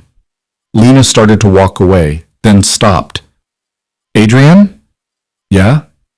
Thank you for letting me do this, for not making decisions about Victor without letting me see him first. His eyes met hers, and for just a second, she saw something in them that looked almost like respect. You deserve to know the truth, even if it hurt. She went upstairs and found Elena exactly where Adrian said she'd be, holding a cup of tea and wearing an expression that suggested she already knew everything that had happened. Come on, honey, let's get you comfortable. Lena let herself be guided to her room, let Elena help her out of her shoes and into bed, let the older woman fuss over her in ways that felt maternal and necessary. The tea was chamomile, warm and soothing, and Elena had brought cookies that Lena couldn't imagine eating but appreciated anyway. You did good, Elena said softly, facing him like that, getting your answers. I don't feel good. I feel empty. That's how it works sometimes. You spend so long imagining what you'll say, what they'll say back, and then when it actually happens, it just ends. No big revelation, no dramatic closure, just the truth, and the truth is usually pretty boring. He never loved me. I was just convenient. Maybe at first, but people are complicated. He probably did develop feelings for you, in his own selfish way. Doesn't excuse what he did, but it doesn't make his feelings fake either, just inadequate. Lena sipped her tea and stared at the ceiling. What happens now? Now you rest, let your body recover from the stress. Focus on that baby girl who's going to need you strong when she gets here. Elena smoothed the blanket over Lena's legs. Everything else will sort itself out. You really believe that? I believe Mr. Vieri keeps his promises, and he promised you'd be safe. So yeah, I believe it. After Elena left, Lena lay in the dark and listened to the house settling around her. She could hear voices downstairs, Adrian's, deeper than the others, and several men responding to questions she couldn't quite make out. At one point, she thought she heard Victor shouting, but the sound cut off abruptly. She didn't let herself imagine what that meant. The baby was quiet now, settled, as if sensing her mother's exhaustion. Lena put both hands on her belly and whispered to the daughter she'd never planned but already loved more than she'd thought possible. It's just us now, you and me. And maybe that's okay. Maybe that's enough. Sleep came eventually, dreamless and deep. And when she woke the next morning, sunlight was streaming through the windows and someone had left fresh flowers on the nightstand. Downstairs, the house felt different, calmer, like a storm had passed and left everything washed clean. Lena found Adrian in the kitchen, drinking coffee and reading something on his tablet. He looked up when she entered and some of the hardness in his face eased. Morning, how'd you sleep? Better than expected. She poured herself orange juice, sat down across from him. Victor? Gave up the account information. All of it. Wire transfers are in progress. Should have my money back by end of business today. Adrian set down his tablet. He's being transported to a secure location. He'll stay there until I'm satisfied he's told me everything, and then, well, he'll leave the country with instructions never to come back. You're letting him live? Killing him would be satisfying but short-sighted. He's worth more as an example. Someone who stole from me, got caught, lost everything, and now gets to spend the rest of his life knowing he could have had something real and threw it away for money he never got to keep. Adrian's eyes met hers, and honestly, killing the father of your child seemed unnecessarily cruel to you and the baby. The consideration in his voice surprised her more than anything else. Thank you, Lena said quietly. Don't thank me yet. He's still alive, but his life's going to be pretty miserable. I made sure of that. They sat in silence for a moment, the morning light warm on the kitchen table, and Lena realized she wasn't afraid anymore. Not of Adrian, not of what came next, not even of the uncertainty that still loomed over everything. What happens to me now? She asked. Now that you have your money back and Victor's dealt with? Adrian was quiet for a long time, his fingers drumming against his coffee cup. I don't know yet, he said finally, but you're not in danger anymore. Dimitri's been handled. My associates in the city made it very clear what happens to people who try to kill me, and Victor's no longer a threat to anyone. He paused. You could leave. Go back to your life. I'd make sure you had enough money to start over somewhere safe. Or you could stay for a while. until the baby comes. Make sure everything goes smoothly with the pregnancy, that you're not dealing with complications alone. His voice was careful, measured. No strings, no obligations, just insurance, for the baby's sake. Lena looked at him, really looked at him, and saw something she hadn't expected. He actually cared. Maybe not about her specifically, not yet, but about doing the right thing, about making sure she and her daughter were okay. "I'll think about it," she said. Adrian nodded, accepting that. Fair enough. And for the first time since the night someone had tried to kill him and turned her world inside out, Lena felt like maybe, just maybe, she had some control over what happened next. She stayed. Not because she didn't have a choice. Adrian made it clear she could leave whenever she wanted. But because leaving meant going back to that studio apartment with 2 roommates and a job that paid poverty wages, back to worrying about how she'd afford a hospital when the baby came, back to being invisible in a city that chewed up people like her and spit them out without noticing. Here, she had a room that didn't smell like mold, food that didn't come from a dollar menu, a doctor who actually seemed to care whether she and the baby survived the next 2 months. So she stayed, and the days turned into weeks, and something shifted. It started small. Adrian asking if she needed anything during breakfast. Elena teaching her how to make proper coffee in the intimidating machine that looked like it belonged in a spaceship. Marco showing her the security feed so she'd know the estate was actually as safe as they claimed. Then bigger things. Adrian clearing his schedule to drive her to Dr. Chen's appointments himself, sitting in the waiting room with his phone in hand but his attention clearly divided. Coming back from meetings with bags from a baby store downtown. Looking almost embarrassed when Elena unpacked tiny clothes and blankets in a crib that probably cost more than Lena used to make in 6 months. "You didn't have to do this," Lena said, standing in what had become the nursery, a room next to hers that Elena had transformed with soft colors and careful attention to detail. Adrian stood in the doorway, his hands in his pockets, watching her finger the edge of a blanket so soft it felt like touching a cloud. "Baby needs somewhere to sleep. I could have gotten something, eventually. Eventually isn't soon enough. You're 8 months now, doctor." Chen said the baby could come any time in the next few weeks. He moved into the room, picked up a small stuffed elephant from the crib. "Besides, I had Elena handle most of it. I just signed the receipts." "Still, you didn't have to." "Yeah, I did." His voice was quiet, and when she looked at him, his expression was unreadable. "You're here because of me. Because Victor worked for me and stole from me and you got caught in the fallout. The least I can do is make sure you and the baby have what you need." Guilt, Lena realized. He felt guilty. The knowledge sat strange in her chest. Because Adrian Vieri didn't seem like a man who felt guilty about much of anything. But here he was, filling a nursery with things her daughter would need, and the gesture felt more personal than transactional. "Thank you," she said, meaning it. He nodded once, set down the elephant, and left before she could say anything else. That night, Lena couldn't sleep. The baby was active, rolling and kicking in ways that made her entire belly shift and ripple. She'd read somewhere that babies got restless before labor, like they were practicing for the big exit, but Dr. Chen had said she still had at least 2 weeks to go. She went downstairs for water and found Adrian in the living room again, that same glass of amber liquid in his hand, staring at the fire burning low in the fireplace. He looked up when she entered, and something flickered across his face. Not quite a smile, but close. "Can't sleep?" "Baby's doing gymnastics." Lena sat down in the chair across from him, grateful to be off her feet. "You're up late." "Couldn't shut my brain off." He took a sip of his drink, swirled the liquid thoughtfully. "Had a meeting tonight with some associates from the east side. Dimitri's people are trying to reorganize, find new leadership. They're making noise about wanting peace." "Do you believe them?" "Not even a little bit, but I'll meet with them anyway, see what they're really after." He set down the glass. "Politics? It's exhausting. Sounds dangerous." "Everything's dangerous in my world. You learn to navigate it, or you don't last long." He looked at her, and his expression shifted into something softer. "How are you feeling, really? Tired, huge, ready for this to be over, but also terrified about what happens when it is." Lena put her hands on her belly. "I keep thinking about what kind of mother I'm going to be.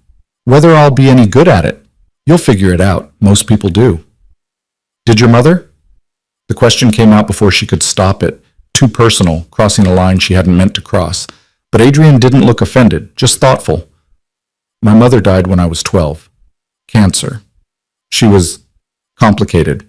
Loved my father despite knowing exactly what he was. Tried to give me and my sister some kind of normal childhood, even though normal wasn't really an option. He picked up his glass again, but didn't drink. She did her best with what she had. That's all anyone can do. I'm sorry. About your mother. It was a long time ago. He was quiet for a moment. My sister raised me, mostly. Isabella. She's 5 years older, married to a lawyer in Boston now. Got out of the family business as soon as she could. Smart woman. Do you see her much? Couple times a year. She doesn't approve of how I live, and I don't blame her for it. But we make it work. Adrian finally drank. A small sip that looked more like habit than desire. She'd like you, I think. She always had a soft spot for people who didn't take any shit. Lena laughed despite herself. I'm not sure I qualify. I've spent the last month doing exactly what you told me to do. Because it made sense, not because you were scared of me. His eyes met hers. There's a difference. They sat in comfortable silence for a while, the fire crackling, the house settling around them. Lena felt the baby shift, a rolling movement that made her breath catch, and she pressed her hand to the spot. Adrian noticed. She okay? Yeah, just active. Lena hesitated, then made a decision that surprised her. You want to feel? Something crossed his face, surprise, maybe uncertainty, but he stood and moved to kneel beside her chair. Lena took his hand and placed it on her belly where the baby was moving, and for a long moment they both stayed still. Then the baby kicked, hard, right against Adrian's palm. His expression transformed. Not quite a smile, but something close to wonder. Wow. She's strong. She's been beating me up from the inside for weeks now. I think she's training for something. Adrian's hand stayed where it was, and the baby kicked again, as if showing off. Does it hurt? Sometimes. Mostly it's just weird, like having an alien living inside you. Lena watched his face, saw the fascination there, the careful attention. You ever think about having kids? Not really. Never seemed like something that fit with my life. His thumb moved slightly, a gesture that was almost tender. But I'm starting to see the appeal. The moment stretched between them, intimate in a way that had nothing to do with romance and everything to do with shared humanity. Then the baby settled, the movement slowing, and Adrian pulled his hand back. You should get some sleep. Dr. Chen said rest is important in the final weeks. You actually listen during those appointments? Of course I listen. I'm the one driving you there. He stood, offered her his hand to help her up. Come on, I'll walk you upstairs. Lena let him pull her to her feet, grateful for the assistance because getting up from deep chairs had become an Olympic sport. They climbed the stairs together, Adrian matching his pace to hers, and when they reached her door, he paused. Lena? Yeah? I meant what I said before, about you staying as long as you need, even after the baby comes. You don't have to rush back to anything. His voice was careful, like he was picking his words with precision. I know this started as protection, as keeping you safe while I dealt with Victor, but it doesn't have to end just because that situation's resolved. What are you saying? I'm saying maybe there's a place for you here, if you want it, not as a prisoner or as leverage, but as, I don't know, someone under my protection, someone I'm choosing to help because I can. He looked almost uncomfortable with the admission. You and the baby. You'd be safe, provided for. No strings attached except that you'd be part of my household. The offer hung in the air between them, huge and complicated and terrifying in its implications. I need to think about it, Lena said quietly. Take all the time you need. He left, and Lena went into her room and sat on the edge of the bed, her mind spinning. Adrian Vieri was offering her a life. Not just survival, but actual stability, safety. A future where her daughter would never know what it felt like to go hungry or wonder if the heat would work or sleep in a room with 2 other families because rent was too high anywhere else. But what would it cost? What would it mean to accept protection from a man whose business was built on violence and fear? To raise her daughter in a house where armed guards patrolled the grounds and every decision was calculated for maximum advantage. The baby kicked, gentler now, and Lena put her hand over the movement. "What do you think?" she whispered. "Should we stay? Is this crazy?" Her daughter, of course, didn't answer, but somehow the question felt less impossible than it had before.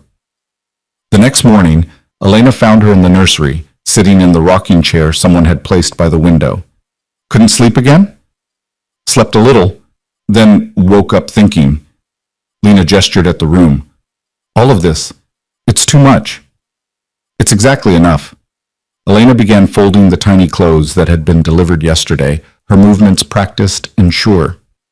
"Mr. Vieri doesn't do anything halfway. When he commits to something, he goes all in. That's what worries me. I don't know what I'm committing to by staying here." Elena's hand stilled. "Can I tell you something about Mr. Vieri?"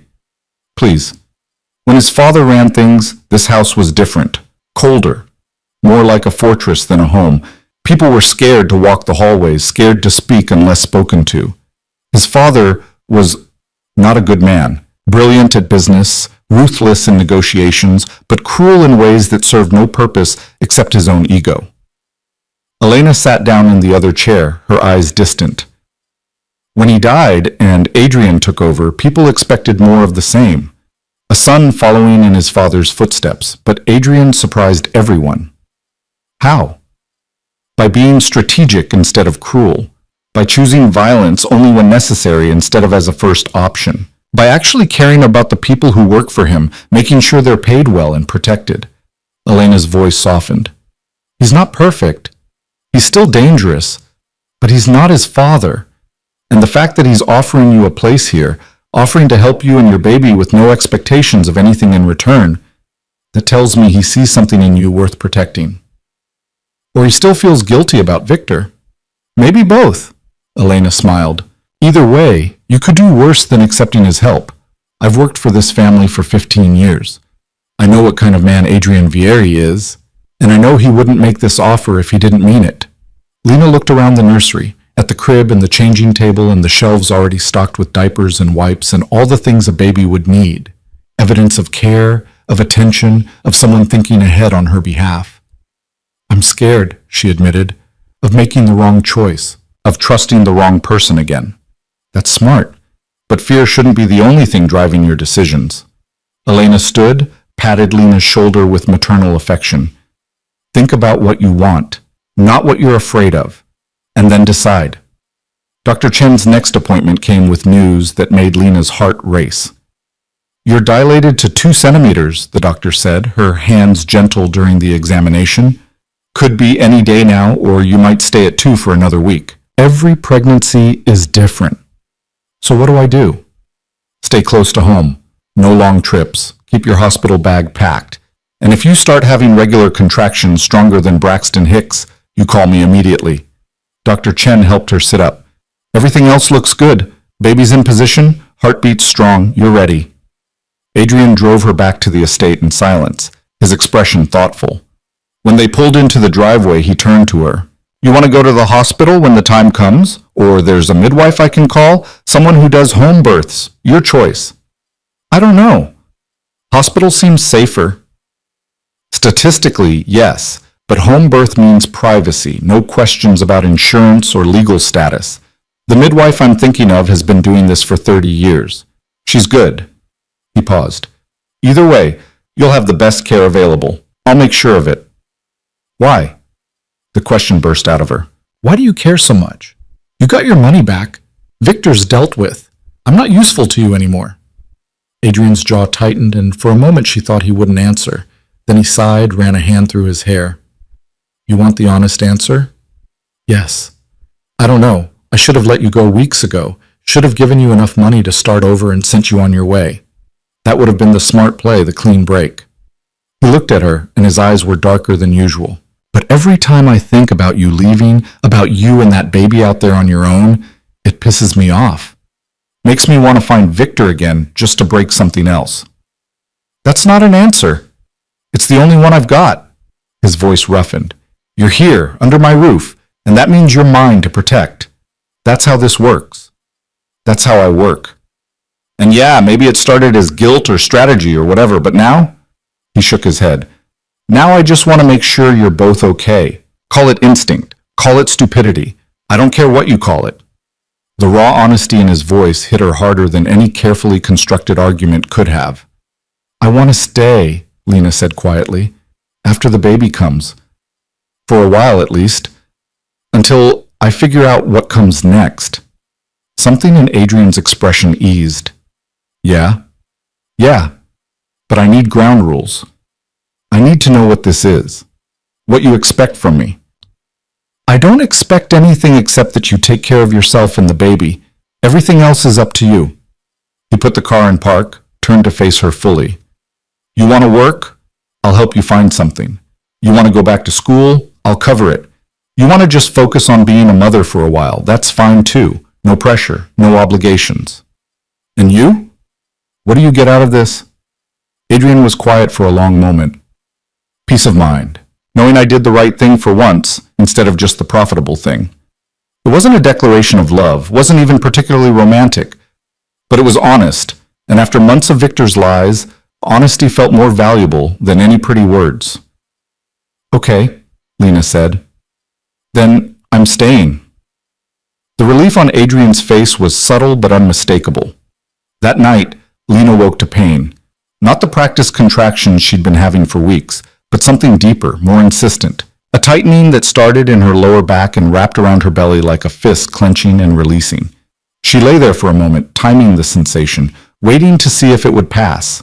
It didn't. Another contraction hit, stronger this time, and Lena fumbled for her phone. 3 a.m.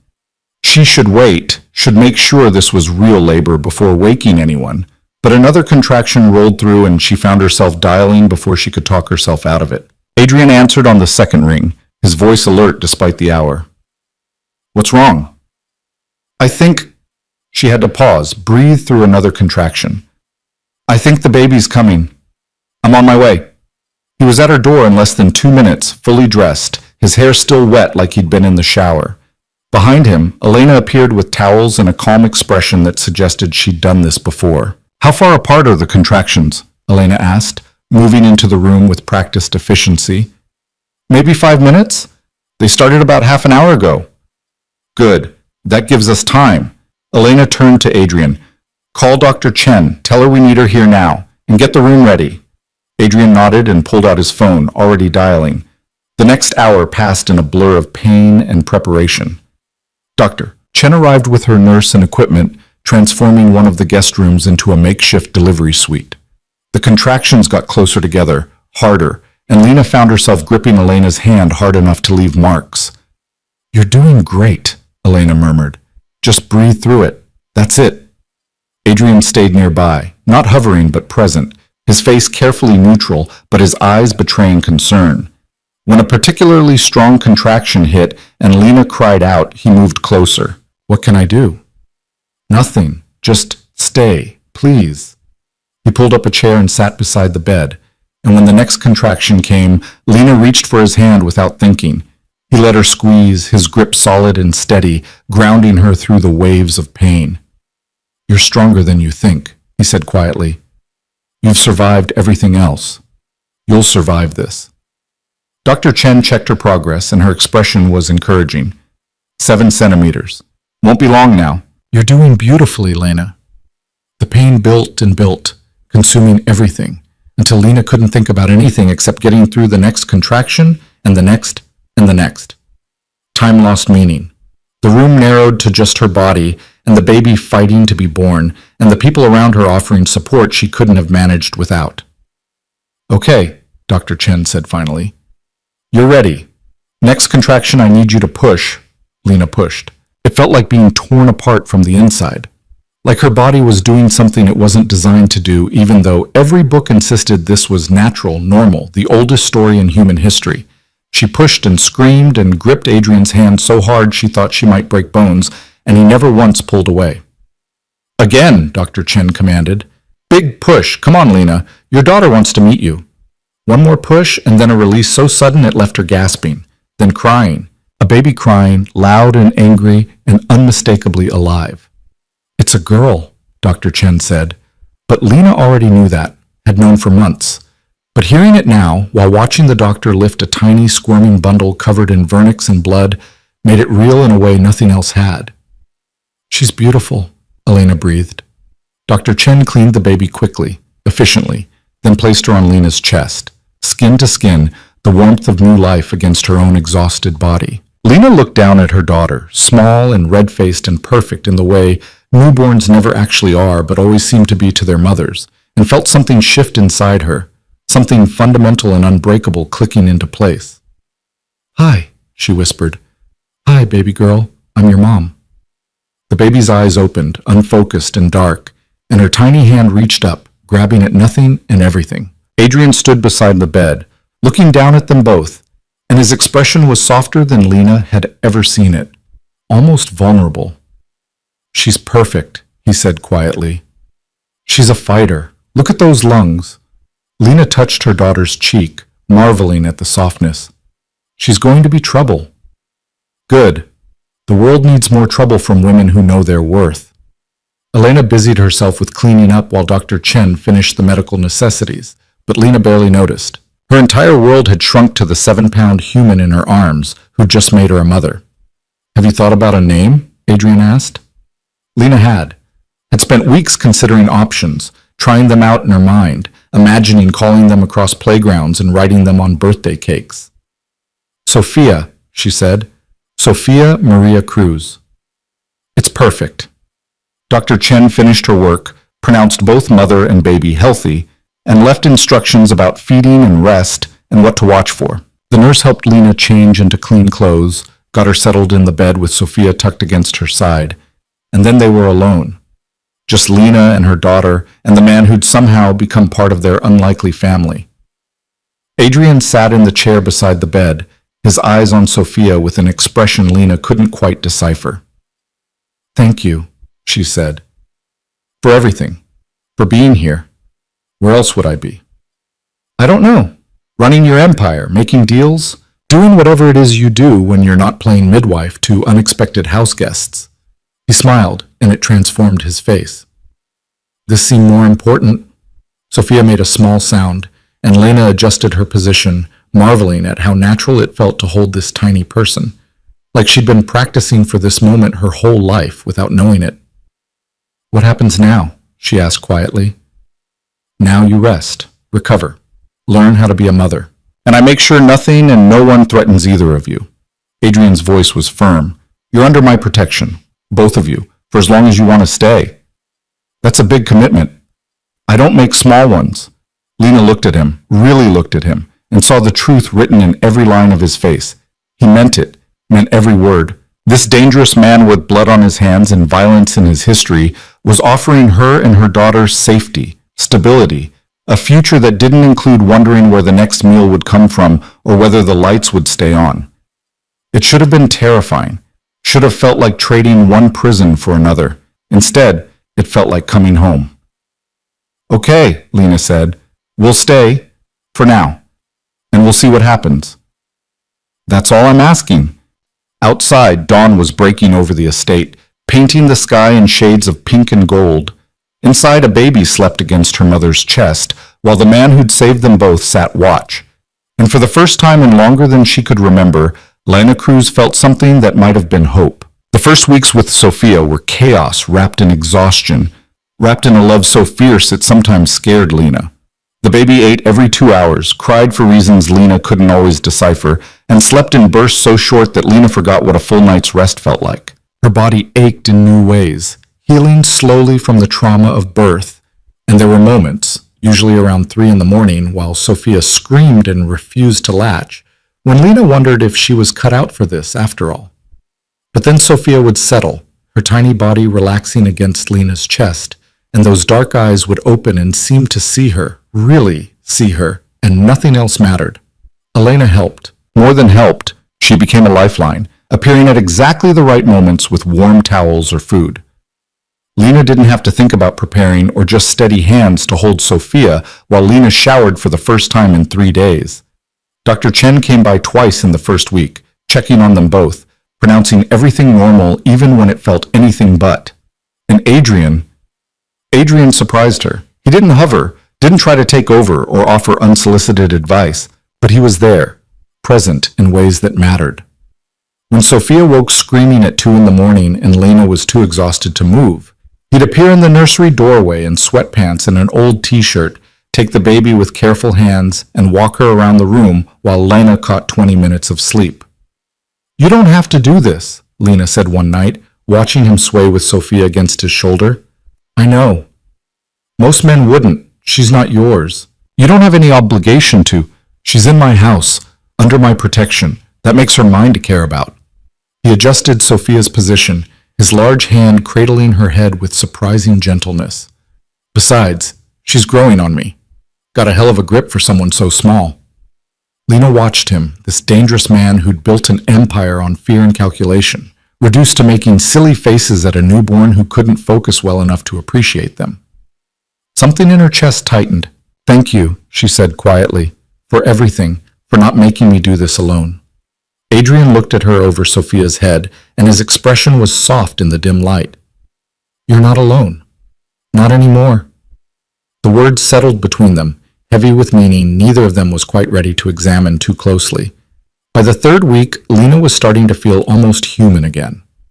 Her body was healing, Sophia was sleeping in slightly longer stretches, and she'd figured out a routine that mostly worked. She'd even started going for walks around the estate grounds, Sophia strapped to her chest in a carrier Elena had produced from somewhere, breathing fresh air and remembering what it felt like to move her body for reasons other than survival. Marco walked with her sometimes, keeping a respectful distance but always alert. He'd softened toward her over the months, treating her less like a security risk and more like someone who actually belonged here. "You settling in okay?" he asked one afternoon as they circled the garden path. "As much as I can, I guess. It still feels surreal sometimes, like I'm going to wake up and be back in that studio apartment with 2 roommates and no idea how I'm going to afford diapers." "You're not going back there. Mr. Vieri's made that clear." "Has he?" Lena adjusted the carrier, checked that Sophia was still sleeping peacefully. "We haven't really talked about long-term plans. Everything's been so focused on just getting through each day." Marco was quiet for a moment. "He's different with you, with both of you. More, I don't know, human, maybe. He's always been human." "Yeah, but he hasn't always acted like it. The business requires a certain hardness, distance. Can't make the calls he has to make if you're too worried about being nice." Marco glanced at her. "But with you, he lets himself be softer. And with Sophia? I've never seen him like that with anyone." The observation sat heavy in Lena's mind long after they'd returned to the house. That night, Adrian knocked on her door just after she'd gotten Sophia down for what she hoped would be at least a 3-hour stretch. "Got a minute?" he asked.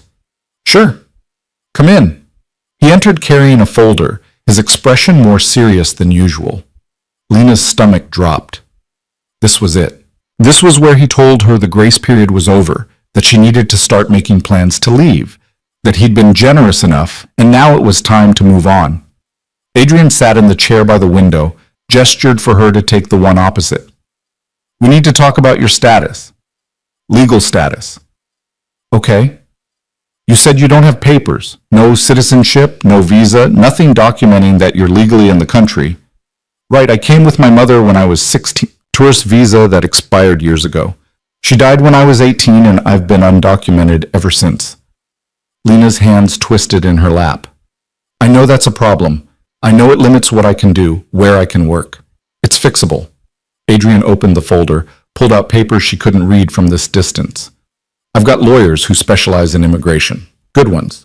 They think we can get you a green card through a couple of different paths, but the fastest route is..."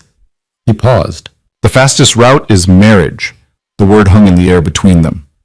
"Marriage," Lena repeated slowly, "to a U.S. citizen, which would give you immediate legal status, allow you to work legally, access benefits, all of it. And eventually, if you want, you could apply for citizenship." Adrian's voice was carefully neutral. "I'm offering to marry you, on paper. A business arrangement that solves your immigration problem and gives Sophia legitimate legal standing." Lena's heart was racing. "You want to marry me? I want to fix a problem that's going to keep limiting your options. This solves it cleanly." He set down the papers. We'd have to make it look real.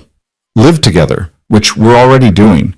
File joint taxes, maybe attend a few public events together so there's a record. But it doesn't have to be anything more than that. Your room, my room, separate lives that happen to intersect legally. That's a huge commitment for a business arrangement.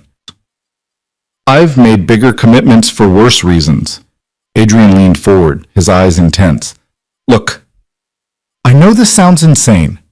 I know we barely know each other, but the alternative is you living in the shadows forever, unable to work legally, unable to get Sophia proper documentation, always one wrong move away from deportation. This fixes all of that. What do you get out of it? The question seemed to catch him off guard. I get to know you and Sophia are protected, that you have options and legal standing and a future that doesn't depend on staying invisible. He ran a hand through his hair, a gesture of frustration she'd learned meant he was uncomfortable. And maybe I get to keep you here, both of you. Because the idea of you leaving, of going back out there alone, it doesn't sit right with me. Adrian, you don't have to answer now. Think about it. Talk to the lawyers yourself. Make sure I'm not selling you bullshit.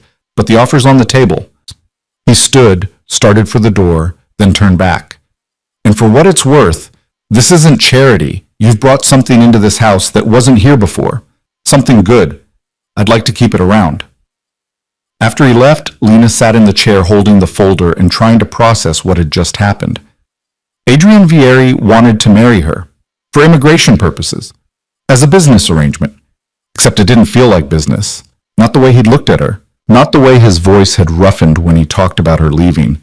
She opened the folder, read through the papers. Everything he'd said was true. The lawyers had outlined multiple paths to legal status, and marriage was by far the fastest and most certain. There were other options, but they'd take years and had no guarantee of success.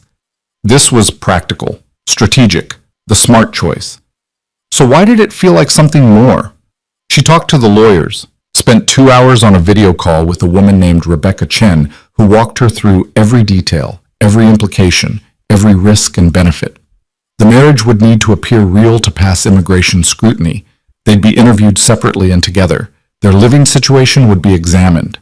But if they could maintain the appearance of a genuine relationship, Lena's green card would be approved within months.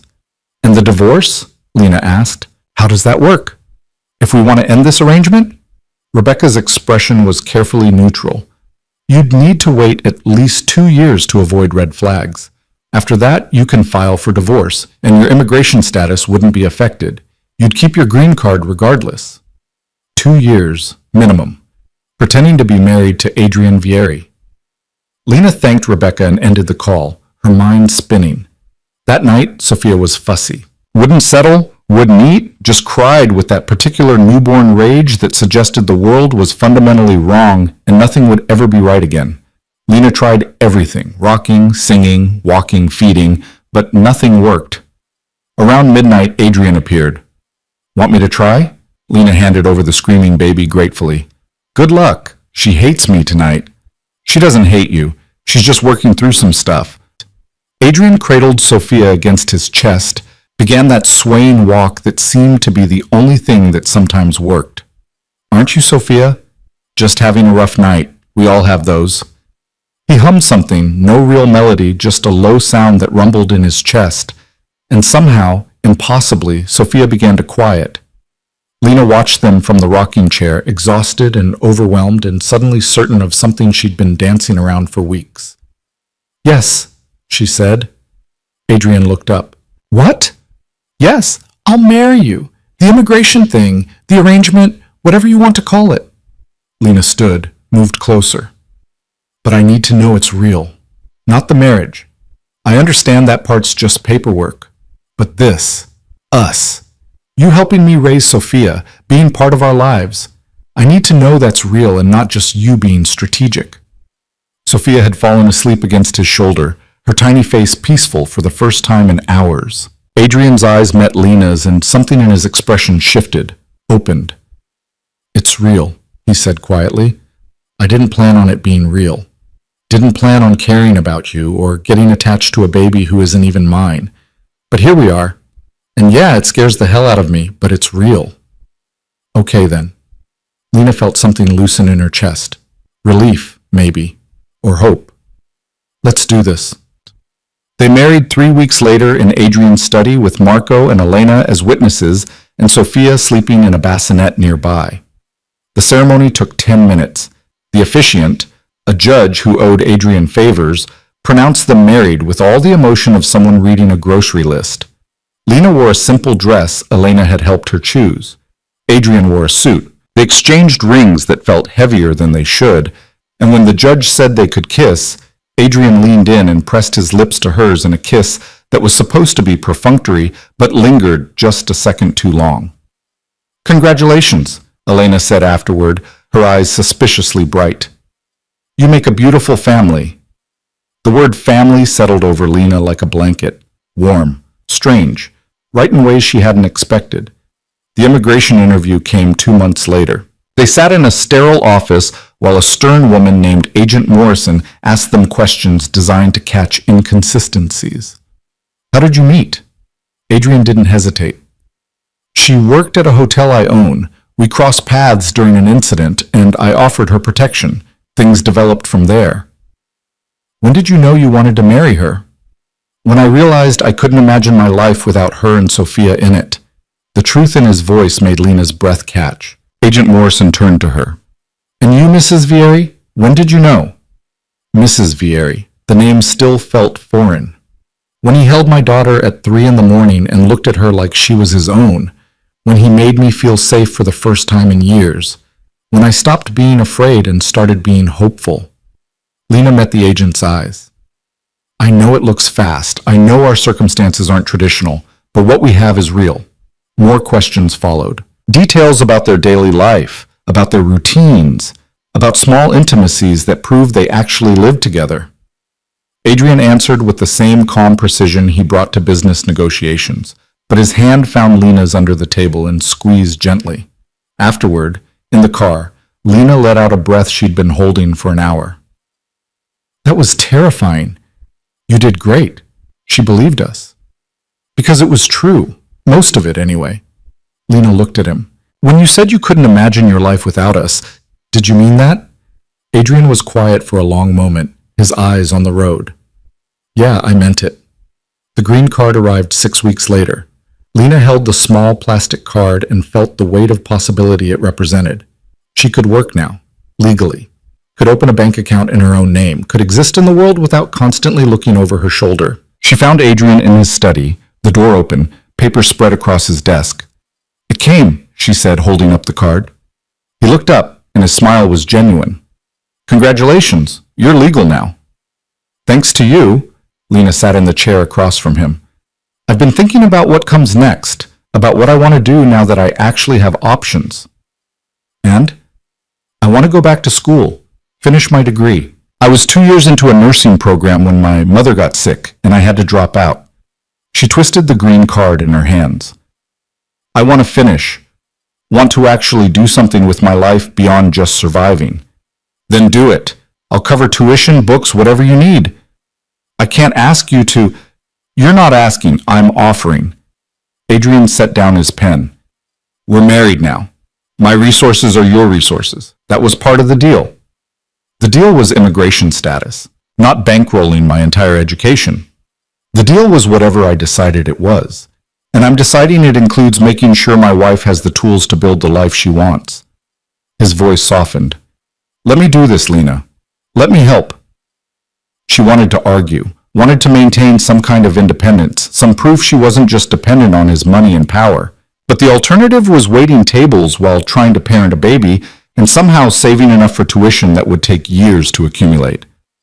"Okay," she said finally. "Thank you." "You're welcome." Lena enrolled in an online nursing program that let her work around Sophia's schedule.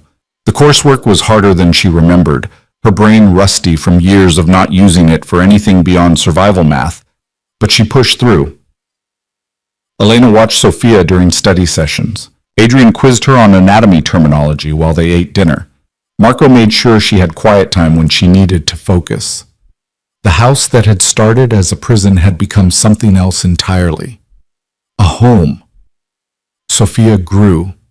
6 months, then 9, then a year. She learned to roll over, to sit up, to pull herself standing while clutching furniture. Her first word was mama, and Lena cried. Her second was Ade, her baby attempt at Adrian's name, and the look on his face was something Lena would remember forever. He'd been reading her a story before bed, Sophia curled in his lap, when she'd looked up at him and said it clear as day. Aid. Adrian had frozen, his expression cycling through shock and something that looked dangerously close to tears. Did she just? She did. Lena watched from the doorway, her heart full. She knows who you are. I'm not her father. No, but you're the man who's been here every day of her life, who walks her when she's fussy and reads to her before bed and makes faces that make her laugh. Lena moved into the room, sat on the arm of his chair. Biology doesn't make family. Love does, and she loves you. Adrian looked down at Sophia, who was babbling happily now, pleased with herself for mastering new sounds. When he spoke, his voice was rough. I love her too, both of you. I know that wasn't part of the plan, that this was supposed to be an arrangement, but it stopped being an arrangement months ago. Lena put her hand over his. For me, at least. I don't know when it happened exactly, but somewhere between the late-night feedings and you teaching me about wine and Sophia calling you Ade, this became real. Real as in I love you. As in I want this to be more than just a legal arrangement. As in maybe we stop pretending this is temporary and admit we're building something permanent. Adrian set Sophia down in her crib. She protested briefly but settled, then stood and pulled Lena to her feet. His hands framed her face and his eyes searched hers with an intensity that stole her breath. I love you, he said. I've been trying not to, trying to keep this professional and clean and uncomplicated. But you made that impossible. You and Sophia, you changed everything. Good. I don't want uncomplicated. I want real. I want messy and difficult and all the things that come with actually building a life together. He kissed her then, properly, the way he hadn't since their wedding. It was different from that brief press of lips in front of the judge. This was hungry, searching, full of months of restraint finally breaking.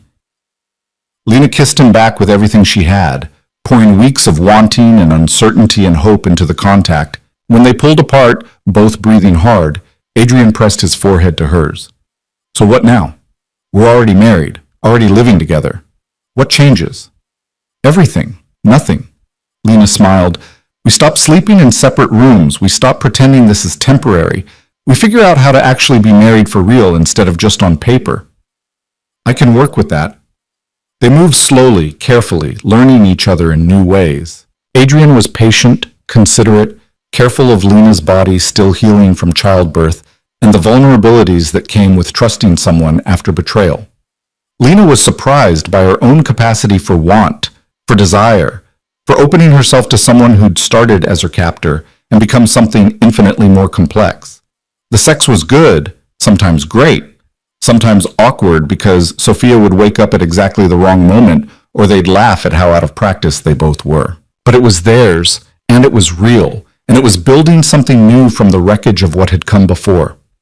Life settled into a rhythm. Lena attended classes online and did her clinical rotations at a hospital downtown that didn't ask too many questions about why the wife of Adrian Vieri was training to be a nurse. Sophia grew into a toddler who ran more than walked and asked why about everything with the persistence of someone training to be a lawyer. Adrian gradually shifted his business away from the darker edges, investing more in legitimate ventures, using his influence for things that didn't require violence. He'd never be entirely clean. Too much history, too many connections, too many people who expected the man who'd inherited his father's empire to maintain certain standards. But he tried. For Lena. For Sophia. For the family they were building. On Sophia's third birthday, they threw a party in the garden. Nothing huge, just Elena and Marco and Dr. Chen and a few of the estate staff who'd become friends. Sophia wore a princess dress and a tiara and ran around with frosting on her face while Lena took pictures she'd treasure forever. Adrian found her later, standing at the edge of the garden, watching Sophia play. Happy? He asked. Yeah, I really am. Lena leaned into him when he wrapped an arm around her waist. Never thought I'd end up here. Wife of a former crime lord, mother to a kid who thinks bedtime is a suggestion, actually finishing my nursing degree. Former crime lord? Reforming crime lord better? Marginally. He kissed the top of her head. I never thought I'd end up here either, married, a father and everything but biology, actually caring about things beyond profit margins and power plays. Life's funny that way. It really is. Sophia ran over, demanding they come see something important, and they let themselves be pulled into her orbit. Later, after the party, after Sophia had crashed hard from sugar and excitement, Lena and Adrian sat on their bed now, shared, the separate rooms abandoned months ago, and talked about the future. I've been thinking about starting a foundation, Adrian said, using some of the money to actually help people instead of just accumulating more of it. Job training programs, maybe? Housing assistance for families in situations like yours was. Wow. That's huge. Seemed appropriate. Way of giving back. Making sure what happened to you doesn't keep happening to other women in impossible situations. He played with her wedding ring, spinning it absently on her finger. And I thought maybe you'd want to be involved. Once you finish your degree, use your skills to help design programs that actually work. I'd love that. They talked into the night about possibilities, about the future, about the family they were building and the legacy they wanted to leave. It wasn't perfect. They still fought sometimes, about money, about safety, about how much of Adrian's old life needed to stay buried and how much could be transformed. But they worked through it, because the alternative was losing what they'd built, and neither of them was willing to let that happen. 5 years after that night in the hotel hallway, when bullets had shattered Lena's invisible existence, she stood in a hospital parking lot in scrubs that bore her name and actual credentials. She'd passed her boards, was officially a registered nurse, had a job at the same hospital where she'd done her training, working in the ER because she'd discovered she liked the chaos, the immediacy, the way every shift was different. Adrian was waiting in the car with Sophia, who was 8 now and already showing signs of her mother's stubbornness and her father's, because that's what he was now in every way that mattered, strategic mind. How was your first day? He asked when she slid into the passenger seat. Exhausting, terrifying, amazing. Lena kissed him, then reached back to ruffle Sophia's hair. How was school, baby? Boring. When can I work at the hospital too? When you're older and have gone through about 1,000,000 years of school. That's not fair. Adrian caught Lena's eye in the rearview mirror, and they shared a smile. Their daughter, brilliant and impatient and so full of life it sometimes overwhelmed them both. That night after Sophia was in bed and they were collapsed on the couch with wine and exhaustion, Adrian pulled Lena close. You know what I was thinking about today?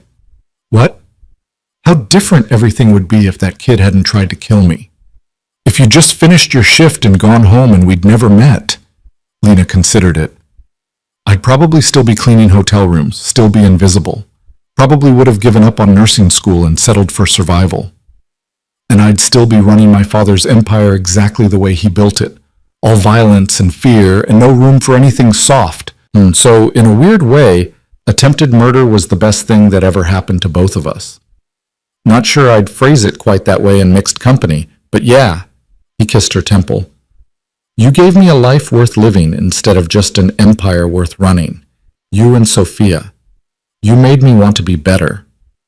You did that yourself. I just gave you a reason to try. They sat in comfortable silence for a while, wrapped in each other and the life they'd built from circumstances neither had chosen, but both had transformed. Sophia appeared in the doorway, rubbing sleep from her eyes. I had a bad dream. Adrian stood immediately, scooped her up even though she was getting too big for it. Come on, princess, let's get you back to bed. Lena watched them go. This man who'd started as her captor, and this daughter who'd been born from betrayal, and felt grateful for every impossible twist that had led her here, to this house, this family, this life that had begun with fear and survival, and grown into something she'd never dared imagine.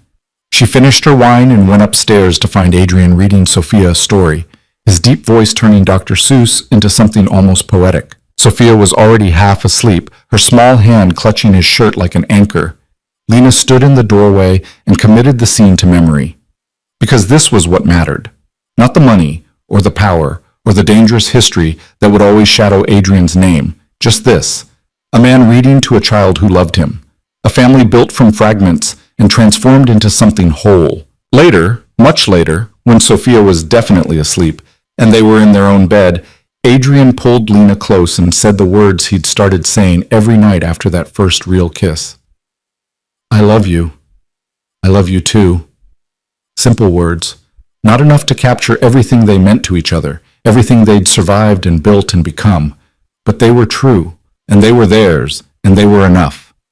Outside, the estate stretched into darkness, protected and peaceful. Inside, a family slept. Unconventional, complicated, born from chaos but built with intention. And in the morning, they'd wake up and do it all over again. Building their life one day at a time, one choice at a time, one moment of choosing each other over and over until choosing became as natural as breathing. It wasn't the life Lena had imagined when she was pushing a cleaning cart through hotel hallways, invisible and forgotten. It wasn't the life Adrian had planned when he'd built his empire on his father's foundation of violence and fear. But it was theirs. Completely, impossibly, perfectly theirs. And that was more than enough.